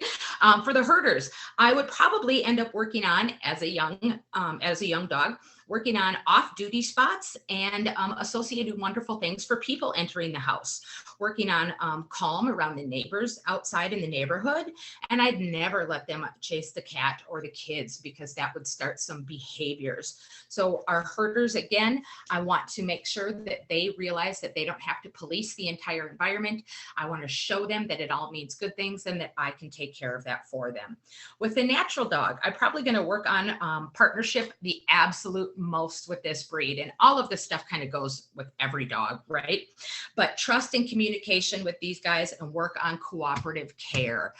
So these guys, again, are going to feel like you don't know what you're doing half the time and they need to take the lead. So make sure that you are building that partnership with them. So planning ahead for the environment again. So that's finding out, is that puppy going to live in urban, suburban, rural? Are there going to be other pets and animals around? Children, roommates? What is life going to entail? This is a great way for you to look at the family and dog in front of you and start to buffer and plan for how they want to live their life. Educate on developmental stages, puppies, adolescents, adults. So again, puppies are super open and social and flexible and ready to go for so many things. Adolescents, we start to see a lot of emerging behaviors come out. And then when we hit adulthood, remember, a lot of time that flexibility on other friends, human or animal, can shrink. And that again can depend on the dog in front of you and even the breed group. So this is all kind of general stuff. I want you to coach clients to set up for life. So basically what that means is teach them how to look at the whole dog in their environment and how they're putting their dog or where they're putting their dog. And that each environment and context is going to have potential releasers. And so how can we prepare the dog and the family for that so that we can be successful and not just keep our dogs at home, but actually bring them out with us. What's my time? I'm good. Okay. Keep in mind, again, all dogs are individuals. I think I've said this 9,000 times because maybe it matters. Training and management plans need to fit the dog in front of you. So when I look at these two things, dogs as individuals and training and management plans, I look at my 3 Aussies that I've owned. So all of my Aussies, again, were designed to alert to sudden environmental changes. And all 3 of them, if somebody were to come to my front door, are going to engage in lunging, barking, and teeth flashing. But all 3 of them do it differently. So the first one, she would relax within 2 seconds of seeing you entering. She was so friendly and so kind of a unicorn maybe for the Australian Shepherds, but the genetics were in there. So you would come into the room and she'd bark at you and then she'd be like, oh yeah, whatever, you're fine, come on in. The second one, he was anxious and needed to be leashed, and it took him a few minutes to actually relax and realize you weren't here to kill his mom. So he was a dog that couldn't just come up and greet you. He was on leash. I was using cookies, lots of different things for him. And the third Aussie, my rider, who I currently have, is actually put away. So he despises people in his house and in his small territory in here. And I'm going to honor that. So I'm not going to use my potential training skills to try and get him to relax around that or accept strangers. So with him, he just goes behind a gate in our bedroom and he gets Kongs and bones and he'd rather be there. So all dogs are individuals. I have 3 Aussies there. All 3 are treated differently or were treated differently when it came to people entering our house. That is kind of the end, I guess. Basically, my whole point of this is to have you really kind of think about what's in front of you, what that family wants to do with their dog, and how can we set them up for success. Each of your training plans is going to be individual to the dog in front of you. So not all of these are going to be just kind of a one and done. If you do want some more kind of information on this, I really like, of course, the Meet Your Dog book by Kim Brophy. And if you go to Towser Dogs, I believe it has it, is Ken McCourt has a video on mortar patterns. And there was just an article put out. I don't know when it was put out. I just saw it today talking about how messy our modal action patterns and fixed action patterns in dogs are, that it's not the same in nature again. So like I said, I think it's going to be really interesting to see where this stuff kind of takes us in the future. So if you have any questions, you can email me or find me at Possibilities Dog Training. And yeah, thank you. That's it. Thank you, Carrie. Thank you for the And- reminder that dogs are individuals, because they sure are. 9 times I said it. No. All right. All right. Thank you. All right. Yeah, thanks, Carrie. Our next speaker is Lauren Sorensen. Lauren is another certified professional dog trainer. She's a separation anxiety and fear-free certified. She owns Healthy Mind Canine separation anxiety training. She takes a holistic approach to the treatment of separation anxiety that prioritizes the well-being of both the dog and their people. So Hi. today, oh yeah, go ahead, Oh, Laura. sorry. Are you ready for me? Go ahead. Okay. Hold on. Okay. How does that look for you guys? Good. Is it in slideshow mode? Yes. Okay.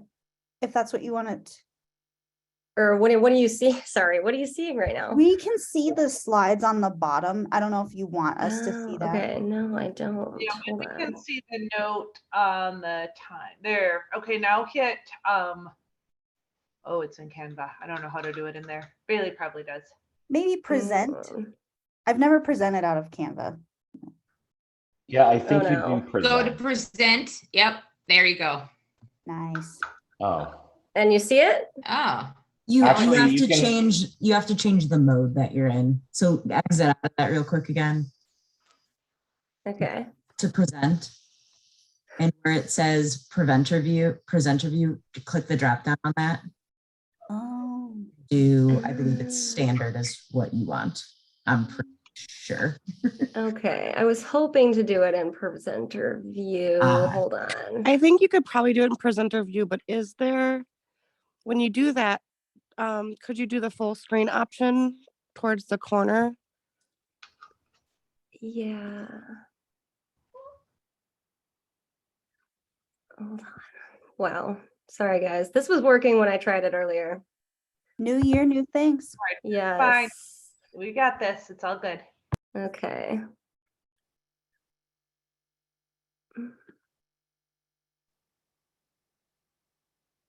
Okay. That looks great.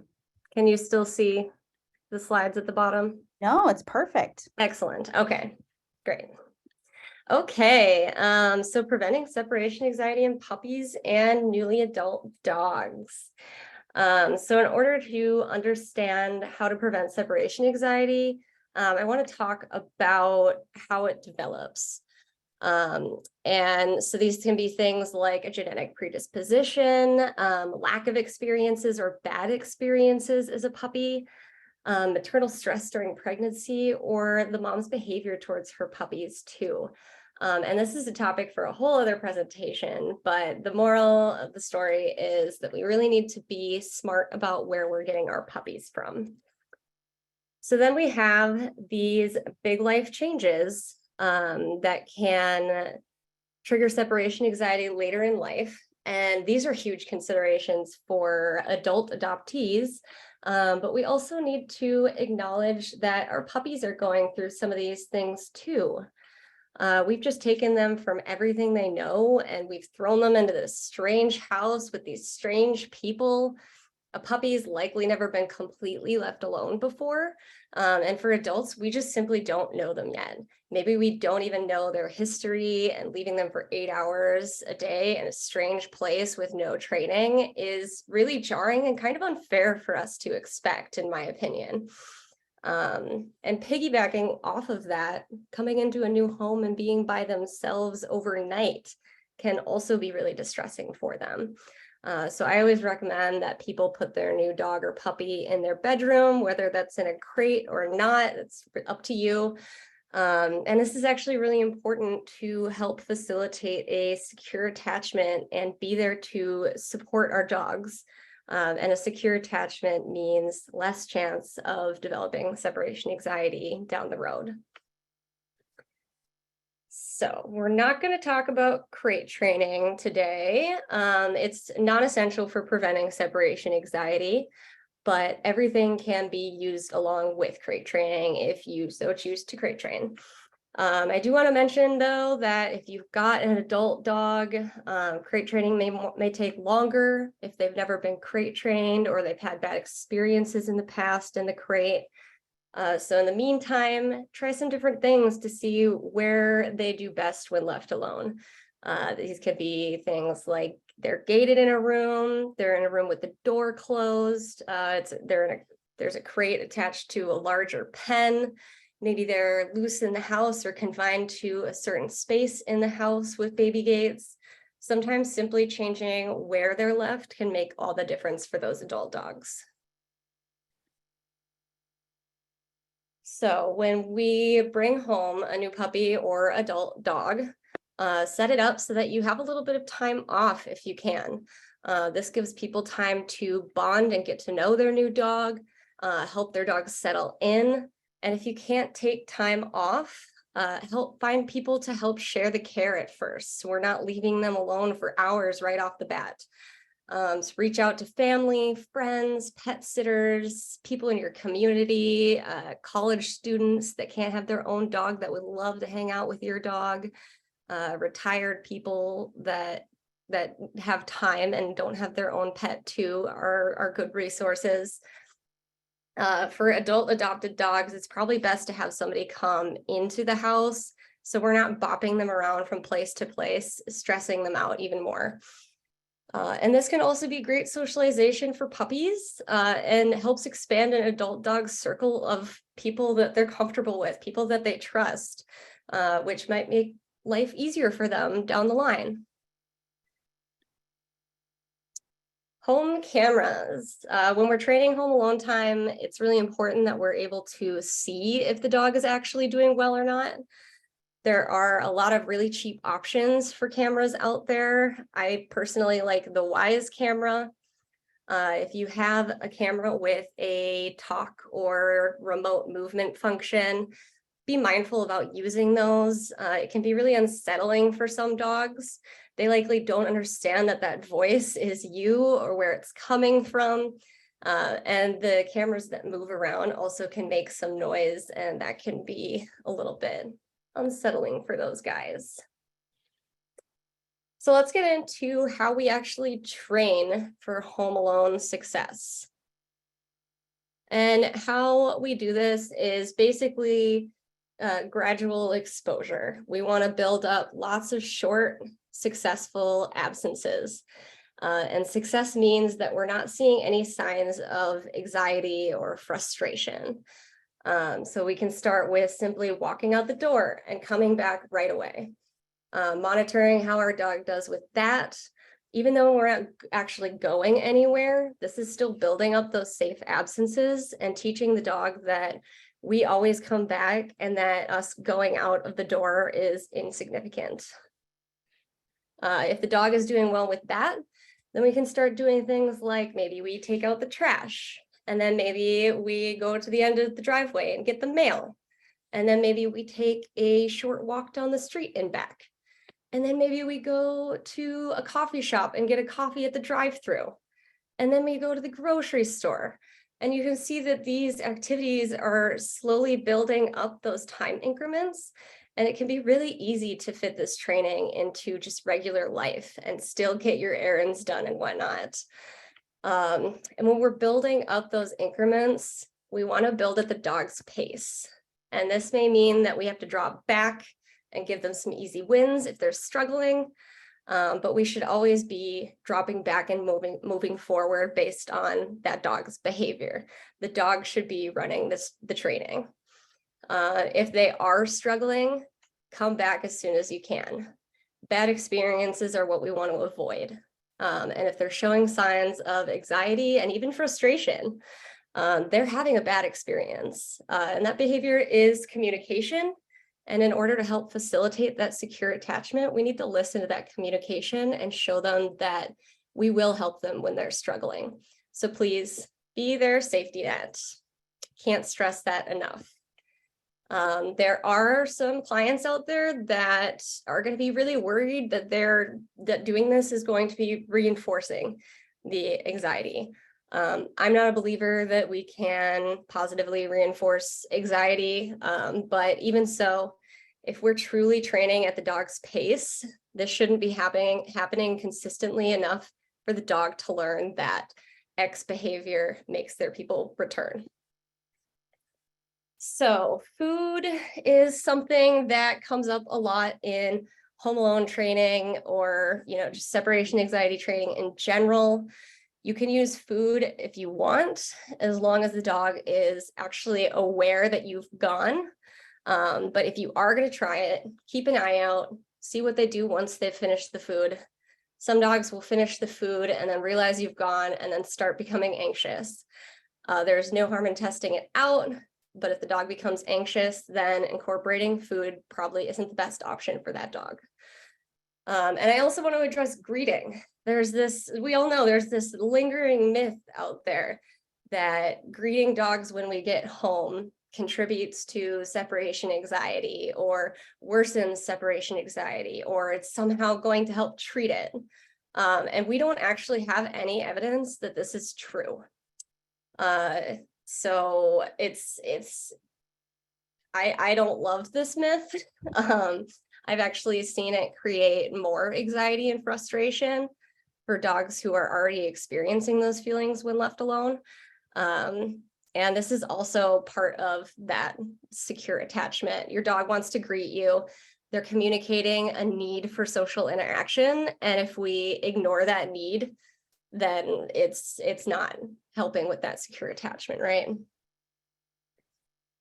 Okay, so how we train is just as important as when we choose to train. We want to set our dogs up for success. If we're trying to train and the dog's bouncing off the walls, or they have to go potty, or they're really hungry, they're likely to be more unsettled, and that's not setting them up for success. So we can use this very nice SAFE acronym to determine when's a good time to train. And this is basically just meeting your dog's needs. And I also want to emphasize that we don't want them to be dead asleep. We want them to be settled, but we want them to be aware that we've left so they can learn from that experience. So how long is this going to take? As we know, every dog is different. Some dogs are going to whiz through this and it'll be really clear that they're comfortable and they don't care. And we can build up really fast for these dogs over the course of days to about a week. Other dogs are going to struggle more and they're going to take some more time to settle in.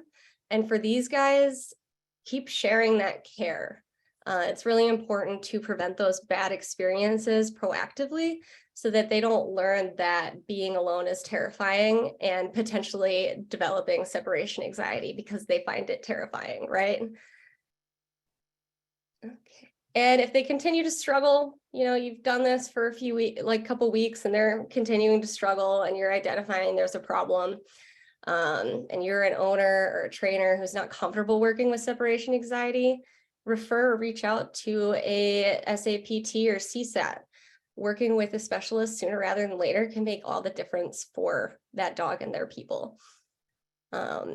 And thank you so much for attending. I hope you found this presentation helpful. If you want to get a hold of me, you can email me or visit my website. And on that note, I'll hand it back to Bailey and Ann. Thank you so much. And man, what a timely presentation. I know we've seen a increase in separation anxiety with all of our clients. Yes, definitely. Oofda. Our next speaker is Brian Monroe. I'm so excited because I've never heard you speak, Brian, so selfishly awaiting. Brian is a dog behavior consultant and owner of Leaps and Hounds Behavior in the Twin Cities. He spent the last 7 years providing professional guidance and support for families and their dogs, following Lima philosophy, least intrusive, minimally aversive. Brian holds the following certifications: certified behavior consultant, knowledge assessed, certified professional dog trainer, fear-free certified professional, and he's also a member of the Association of Professional Dog Trainers and has completed the Aggression in Dogs Master Course. And Brian's going to talk to us about his top 5 considerations for working aggression cases. So take it away. Thank you, Bailey. Appreciate it. Can everybody hear me okay? Awesome. All right. Let me just get my screen share.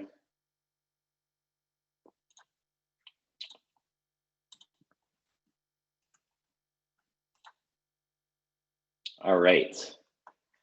And can everybody see that okay? Just before I get started? Thank you. All right, because I can't see anybody. All right, so thank you so much. I'm happy to contribute to the conversation here. And I just wanted to talk about behavior consulting on aggression cases, 5 critical aspects. And before I jump into this, wanted to clarify what my presentation is and is not. So it is not a roadmap for how to consult on an aggression case. And I say that in quotes because the behaviors that we may be seeing may not actually be aggressive behaviors. And as many have talked about thus far in different presentations. So I want to be really careful with that. And there's so much that's involved in these types of cases that, different variables, different factors, and they can be pretty complex and a lot going on and sort of a lot riding on these cases. So I want to be really conscientious of that. What this presentation is the sort of identifying these critical aspects or features to the case.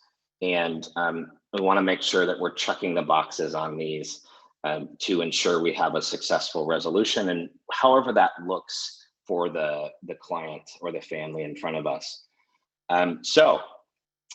Think of these as sort of themes or features of a case. All right, for me, fundamentally, it's about building the relationship early on. And I think we all recognize the value of building relationships with our clients. But I like to start this process really before the client even contacts us or schedules a consult. Our consults are 2 hours, so there's really limited time to be digging into the history and, again, all the factors that are involved with these cases.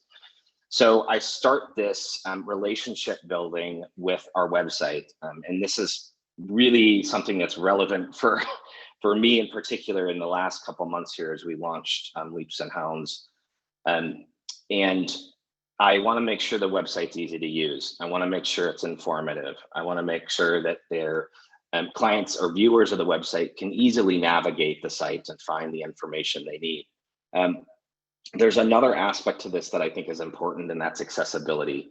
So we've worked with a couple different UX designers on the new website, and through the process, we found the lovely image that we came up with here on the screen was getting flagged for accessibility errors, and there wasn't sufficient contrast between the image and the text over it.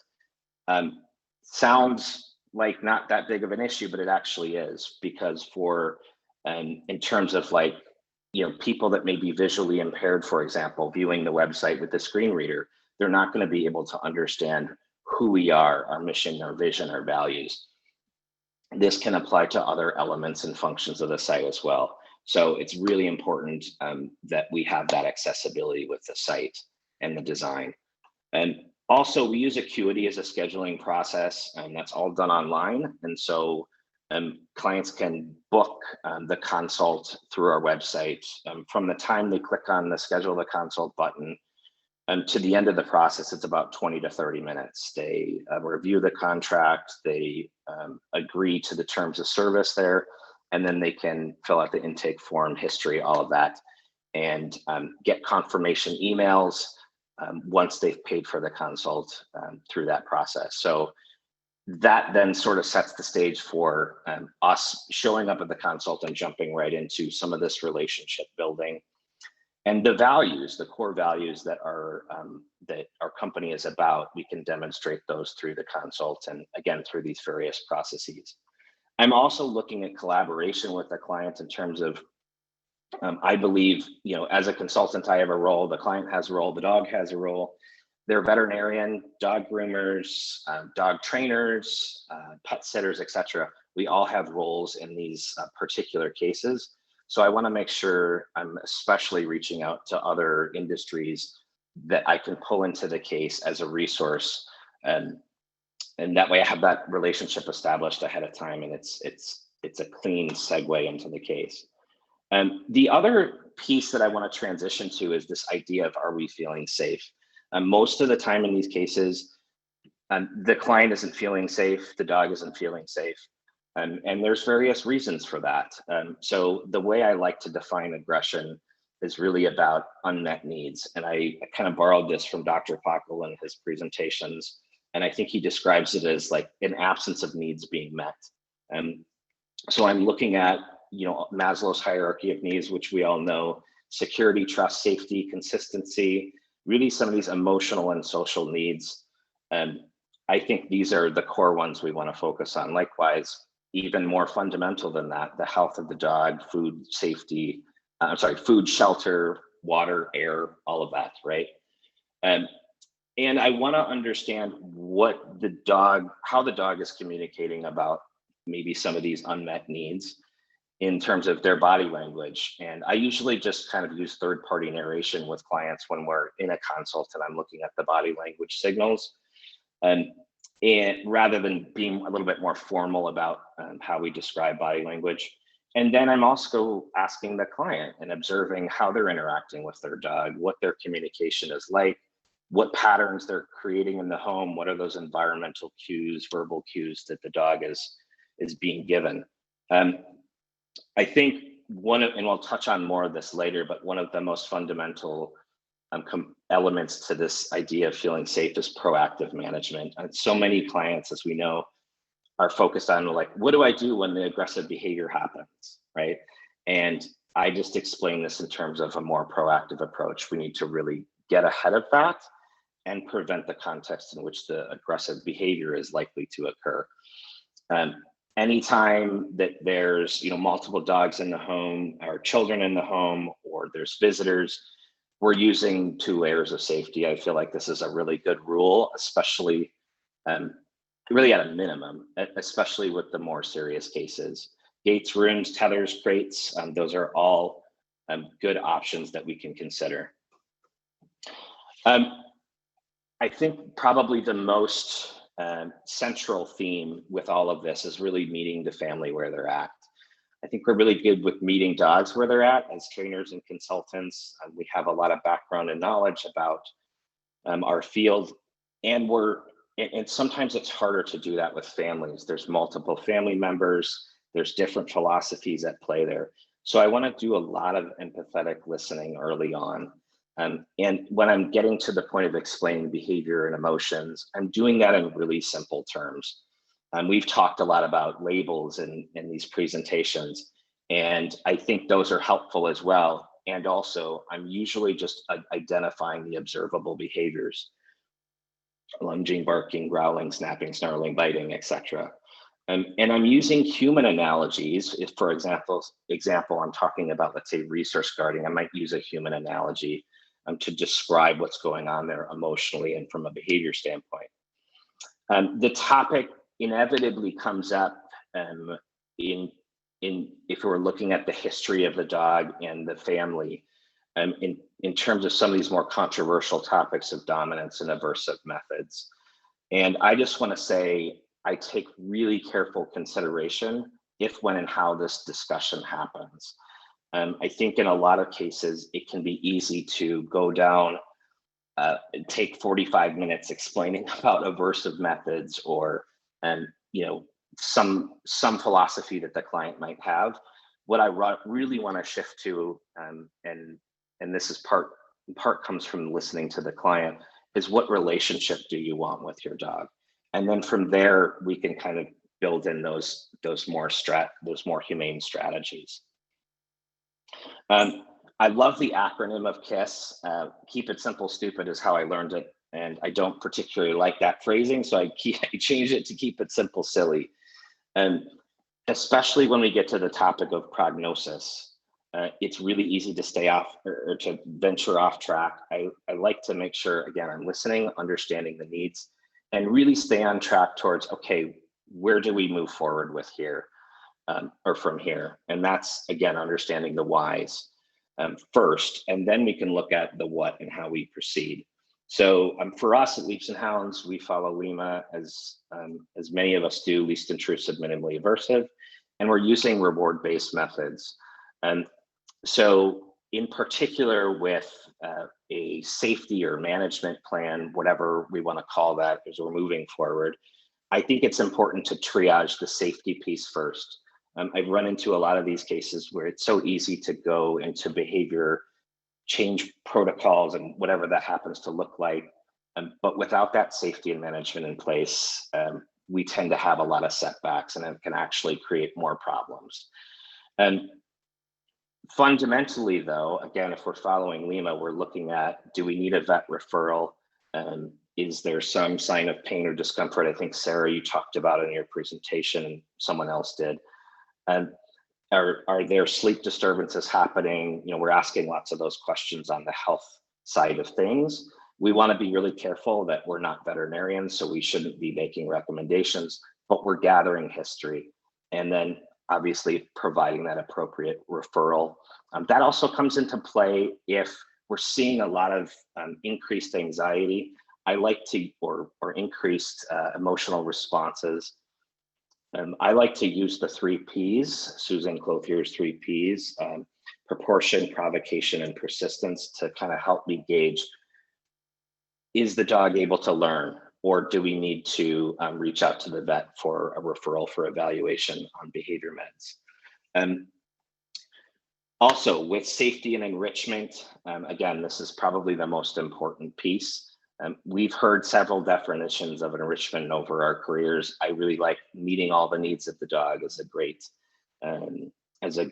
definition there. So this can mean a lot of different things. I think Carrie talked about a lot of opportunities for meeting needs with our dogs. And then just the whole idea of behavior change. Again, I really like to simplify any procedures or protocols that I may be recommending in a case to make it easy and digestible for the client to sort of implement if that's the route that we're going.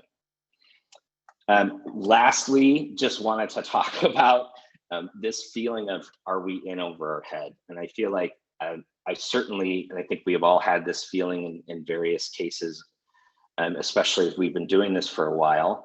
And I think that's okay to feel like you're in over your head, because there's some growth and learning in that. And if that feeling is overwhelming, or it's happening more frequently in a particular case, or you're like, wow, this is really above and beyond what I can do, we want to be seeking support from peers really early on. I have an established group of folks that I reach out to on a lot of these cases to get feedback from, of course, with consent from the client, to really assess the case risk, objectively based on the factors and the history and my comfortability. If I'm not feeling comfortable moving forward, I need to take a different route. And so with all of that, I think comes clear communication with the client about, any risks, any safety concerns that we're seeing. And that's just good ethics, but good transparency and good open and honest communication. And that applies really at any point in the case, but especially if we're starting to see a lot of regression happen. The question of when to refer out and to whom, I think, is really important, because sometimes it can be difficult to know. Sometimes I may refer out before I even take the case. I actually got an email the other day and I was like, okay, there's a lot going on here. I think this dog needs to see a veterinary behaviorist. So I referred them right to the veterinary behaviorist and gave them some alternative options there. Sometimes I may refer out during the course of a progression of a case. And when I do that and to whom, I think really just depends on the specifics involved. Most of the time I'm referring up to a veterinary behaviorist, but also at times there may be a conflict, let's say, between communication between myself and a client. And I feel like, hey, I'm not really able to help you in the way that you need. I may refer out to another behavior consultant or a trainer. So that goes back again to really having those established collaborative relationships. So that's all I have. I don't know if we have time for questions. I wasn't really paying attention to the time. You were right at about 15 minutes. Oh, Shazam, there you go. Everyone should be able to connect with everyone afterward. So we'll encourage that as well. And then I would love to introduce Jay Johnson, who's going to talk about bat skills and long line usage. I'm very excited because I personally love long lines. so much. Jade entered the training world with a background in philosophy and reptile enrichment and intelligence. She managed a dog daycare and boarding center while learning under an aggression specialist, mentor, and opened Charlie's Way Consulting, where she specializes in working with neurodivergent individuals virtually, worldwide, and in person in Sioux Falls, South Dakota, and Elk River, Minnesota. She's got certifications from international, oh my gosh, my acronyms are bad, IAABC, CBATI, which is the BAT certification, and then she's in progress with the legs, which is what Carrie presented about. So Jade, please tell us all about long lines and BAT and all that goodness. I would love to. I'll get my screen pulled up here. Maybe. Okay. There we go. Can everybody see that? Yes. All right, so I will jump in here. Today I'm going to be talking about client success with long lines using BAT skills and reversibility, because in a well-being and agency-centered focused approach, using a long line for walks is almost always beneficial, but it can be really uncomfortable and feel really unsafe for clients to switch over to. So I want to talk about using reversibility as a technique for teaching the BAT long line skills specifically, since that's what I'm familiar with, as a way to make the skills super solid for the clients and just keep them feeling safe throughout this whole process. So BAT is behavior adjustment training by Grisha Stewart. She developed basically a handful of longline skills that are meant to be used together and implemented on walks to reduce conflict, or implemented in setups to reduce reactivity and increase social skills for dogs. I do want to stress I'm only going to be able to cover one of those longline skills today. So I'm going to teach how to hold, lengthen, and shorten the longline skills, but there are additional skills that are meant to be combined with it. This is just kind of the base one that all of the other ones are added onto.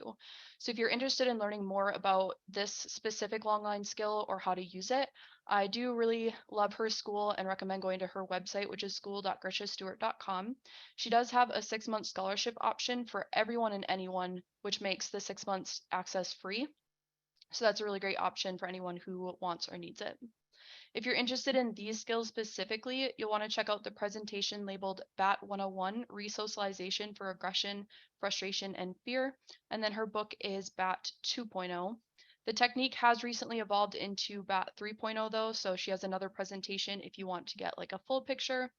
And then as sort of an aside, I do want to mention her leash belay technique, which is a separate set of leash skills that uses climbing equipment. So it uses a climbing belt to thread the leash through. And then any pulling force from the dog is more evenly distributed on the handler's body. So that's a really good option for any clients who only have the use of one arm, who may have some body pains, and then for dogs who pull really heavily or maybe really heavily outweigh their handler. The biggest thing I like to keep in mind when asking a client to switch over to a long line is their success. And I'm not talking about their success in the sort of client compliance framework I think maybe a lot of us are used to. So I'm not talking about introducing the skill in a session and then 2 sessions later, or whatever that time frame is, expecting them to have switched and then just placing more responsibility on us to get better at teaching the skills so more people reach that time frame. What I'm talking about with client success is making sure that they actually feel 100% comfortable and confident and safe with these long line skills before actually expecting them to use them in all applications. I'm really particular about the long line skills because I want them to be an entire mindset shift for the clients, not just, well, I'm learning a new skill. I want it to be super solid. I want them to be able to use it in every single environment, and not only just use it for this dog because they have a reactive dog right now, but to use it for every dog in the future as well. The specific points I like to keep in mind when thinking about the client success with this is successive approximations. So I never introduce the long line skills in a session and like have the client switch from a 6-foot leash to a long line in that session, show the skills, and then expect them to also practice. I always introduce these skills on an inanimate object like a chair first, or a tree, fence post, something like that. have the client get comfortable practicing without the other end of the leash moving. Then I'll have them add on maybe like a person on the other end of the leash or their dog inside the house if they don't have another person available. Maybe having their dog do some free work during that time to get the dog moving more. And then gradually transitioning to outside in secure environments like a fenced in field or right outside the front door. And then gradually adding in greater distractions or doing actual setups for reactivity. I am also very mindful that during this process of having them learn the long line skills and get comfortable using them in all situations, I need to provide them with solutions on their shorter line. I don't want to be pressuring them personally to switch over to the new skills, and I don't want them to receive pressure either from, well, it just sucks right now what we are currently experiencing. So even though it's not my preferred method to resolve reactivity or other behavior problems on a 6-foot leash, I will still give them management options or behaviors to work on there that they can implement and at least feel a little bit of relief in that situation while they're also working on switching over to the long line skills. The last point that I find really important is effective and efficient practice tools. I don't think it's enough with this kind of skill where we want our clients to learn it inside and out, backwards and forwards, and apply it all of the time. I don't think it's enough to just say, please practice 5 to 10 minutes a week. Here's some videos demonstrating the skill. Maybe send me some videos and I'll give you some critique. I think we need to give them specific practice tools and specific methods of practicing that are going to help solidify the skills and make them usable in real life. So my favorite practice tool for this technique in particular is reversibility. I learned of reversibility through Alexander Kurland's Clicker Expo 2022 presentation, which was titled Reversibility, a Great Technique for Learning New Skills. I thought it was really applicable to the long line skills because they're so obviously reversible. It's the same hand motions that you use to lengthen the long line in this skill as it is to shorten it. So first I'm going to talk about what reversibility is, and then I will actually demonstrate the reversibility with the leash skills. The first step of using reversibility as a teaching or a practice tool is to just break the behavior down into its steps. So it's not one big behavior to teach, it's all of its respective movement parts. If we were teaching a skill using just chaining behavior, we would have baseline, which is 0. That's the animal waiting, calm, ready to accept instruction. We would add in step 1, and when the animal is comfortable progressing to step 1, then we add in step 2. When the animal is comfortable with step 2, then we add in step 3. With reversibility, instead of just chaining forward, we add a behavior, or maybe it's just naturally there, that is the reverse of the behavior that we're teaching. So with the long line skills, the lengthening is the reverse of the shortening. With a dog walking forward, you could also have a dog backing up to pair the behavior. We start at baseline and have the learner go to step 1. And then when they get to step 1, instead of cueing them to go on to the next step or whatever we would have to have them go to the next step, we just have them reverse it back to baseline. And before we add in step 2, the learner needs to get comfortable with all transition points of going from baseline to step 1 and back to baseline before we add in anything else. So they need to be comfortable initiating from baseline to step 1 and then pausing and initiating back to baseline. Then we would add in step 2 and then reverse back to step 1 and back to baseline. When the learner is completely comfortable going from baseline to step 1 and step 2 and then reversing to step 1 and going back to baseline, then we add in step 3. And then the learner would reverse and go back to step 2, 1, and baseline. The most important part about the reversibility is making sure that we practice these steps very distinctly and in order. So especially with the reverse of the sequence, we don't want the learner getting to step 3 and then running a circle around the instructor and going back to baseline. It's not just about moving back to baseline, it's actually about moving back to baseline in exactly the same pattern that you would move to step 3 with. There's a bunch of different things that you can do with this, so a bunch of different applications. I'm only going to talk about the specific benefits that you get with the long line skills. When we're careful to practice with the reversibility framework and keep everything very distinct and orderly in practice, when we go to use this skill out in the real world and we're not 100% focusing on it because we're focusing partly on the dog and the environment and everything else going on, the skill remains extremely easily interruptible. and reversible. So if our dog is walking away from us and we are extending the long line, we ourselves need to be able to interrupt our motion and immediately start to bring the long line in if the dog reverses and comes back to us, just to make sure that there isn't a tripping hazard going on. And then the other benefit with the long line skills is when it's practiced in the reversibility framework, each step remains quite distinct and in order when you go to use it in the real world, even though you're not focused particularly on each step. But it kind of flows together quite nicely. So we can just mindlessly be out walking our dogs, but we're not getting our hands mixed up and the order mixed up that we're supposed to be moving them. Getting the order mixed up can lead to a safety hazard with the long line since it can end up with the leash wrapped around people's hands. So again, just wanting to be super orderly, but flow quite nicely together. So I'm actually going to stop my screen share here and switch over to my other camera. So now you should be able to see the leash that I have here. So I have a 30-foot long line just because it's yellow and it shows up very nicely on the camera. I'm going to go through the reversibility framework by showing each step of the bat skill, and I'm going to do 1 repetition. So as a learner, if you were learning this, you would want to do as many repetitions at each step as it takes for you to get comfortable. I'm just going to, for sake of time, run through this once. So baseline is going to be leash in one hand, other hand is ready to put the leash on. I refer to this is my non-dominant hand, so I refer to this as my holding hand, and it just holds the leash length. This is my working hand, my dominant hand, and this actually communicates with the dog and does a lot of the motion. So this is the working hand, but it'll be whichever is comfortable for you. So you have baseline. Step 1 is just going to be to put the leash onto your hand. And if we're going to reverse to go back to baseline, we're just going to take the leash off the hand again. So 1, we just put the leash on, and step 2 is going to be bringing the leash up through thumb and forefinger and pinching, which is a bit of a leash lock. So that's our step 2, and then we would go back to step 1 and back to baseline. We have step 1, 2 is that leash lock through thumb and forefinger, and step 3 is just going to be to flip the hand over so you have your palm up. The leash is supposed to go away from the center of your body, and this just makes it so that when you bring your arm down to your side, the leash goes out in front of you instead of going behind you, which can be a tripping hazard. So you have our step 3 is a palm up, step 2 is just going to be that leash lock, step 1, and back to baseline.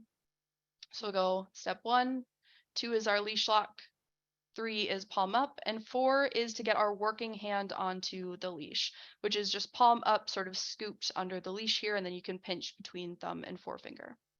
And then we would just drop that hand if we want to go back to step 3, flip our hand for step 2, 1, and back to baseline.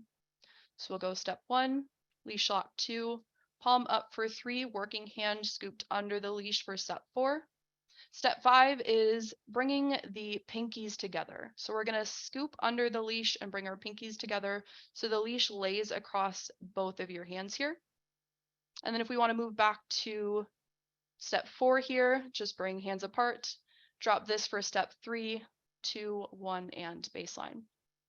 Add in the next step here. We'll have step 1, step 2 is the leash lock, palm up for step 3, working hand on for step 4, pinkies together for step 5. Step 6 is going to be pinching the leash between thumb and forefinger again, where there's already a leash lock on your holding hand, and then pulling. So we're going to shorten our leash, and we have now a loop on one side of our hand. To go back on this step, the reverse, if you have a dog on your leash, they would be pulling the leash out of your hand.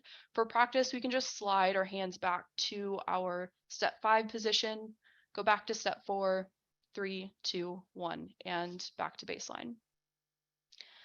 Next step is going to be, we'll have 1, leash lock 2, palm up for step 3, working hand on for step 4, pinkies together for step 5, pinch and pull for step 6.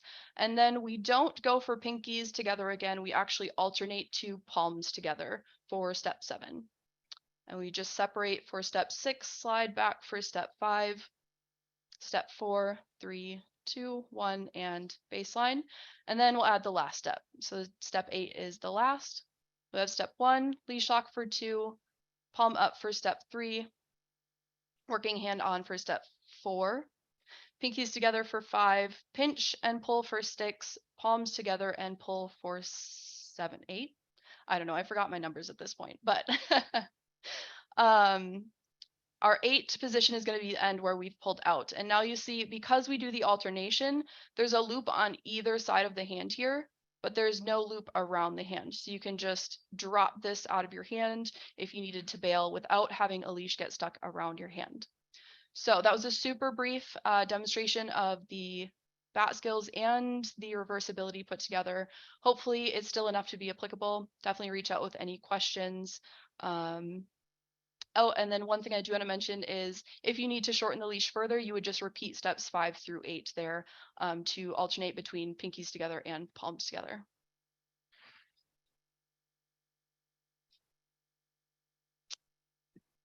Thank you, Jade. And what a lovely way to end our speaking portion. I'll hand it back to Anne so she can end our meeting here. All right, well, what an exhilarating afternoon. Thank you again. Oops, that's Jade's timer. Anyway, I really want to thank, first of all, like I said at the beginning, but for anyone that joined late, Bailey really does all the work. I get to be kind of the face of it because I'm the one on social media cheering it on, but really this couldn't happen without Bailey. So thank you very much for everything you do and all of the support that you give me. I really appreciate you. And again, to all of our presenters, keep in mind, this is a free event that is chock full of really meaningful, excellent information because everyone will donate their time so that we can be a great community that helps so many dogs and so many families, and that we can always continue to learn and grow. So have a great new year, everybody, and I hope to see lots of all of you. All right, I'll work on the recording now. It'll be up later today. All right, bye.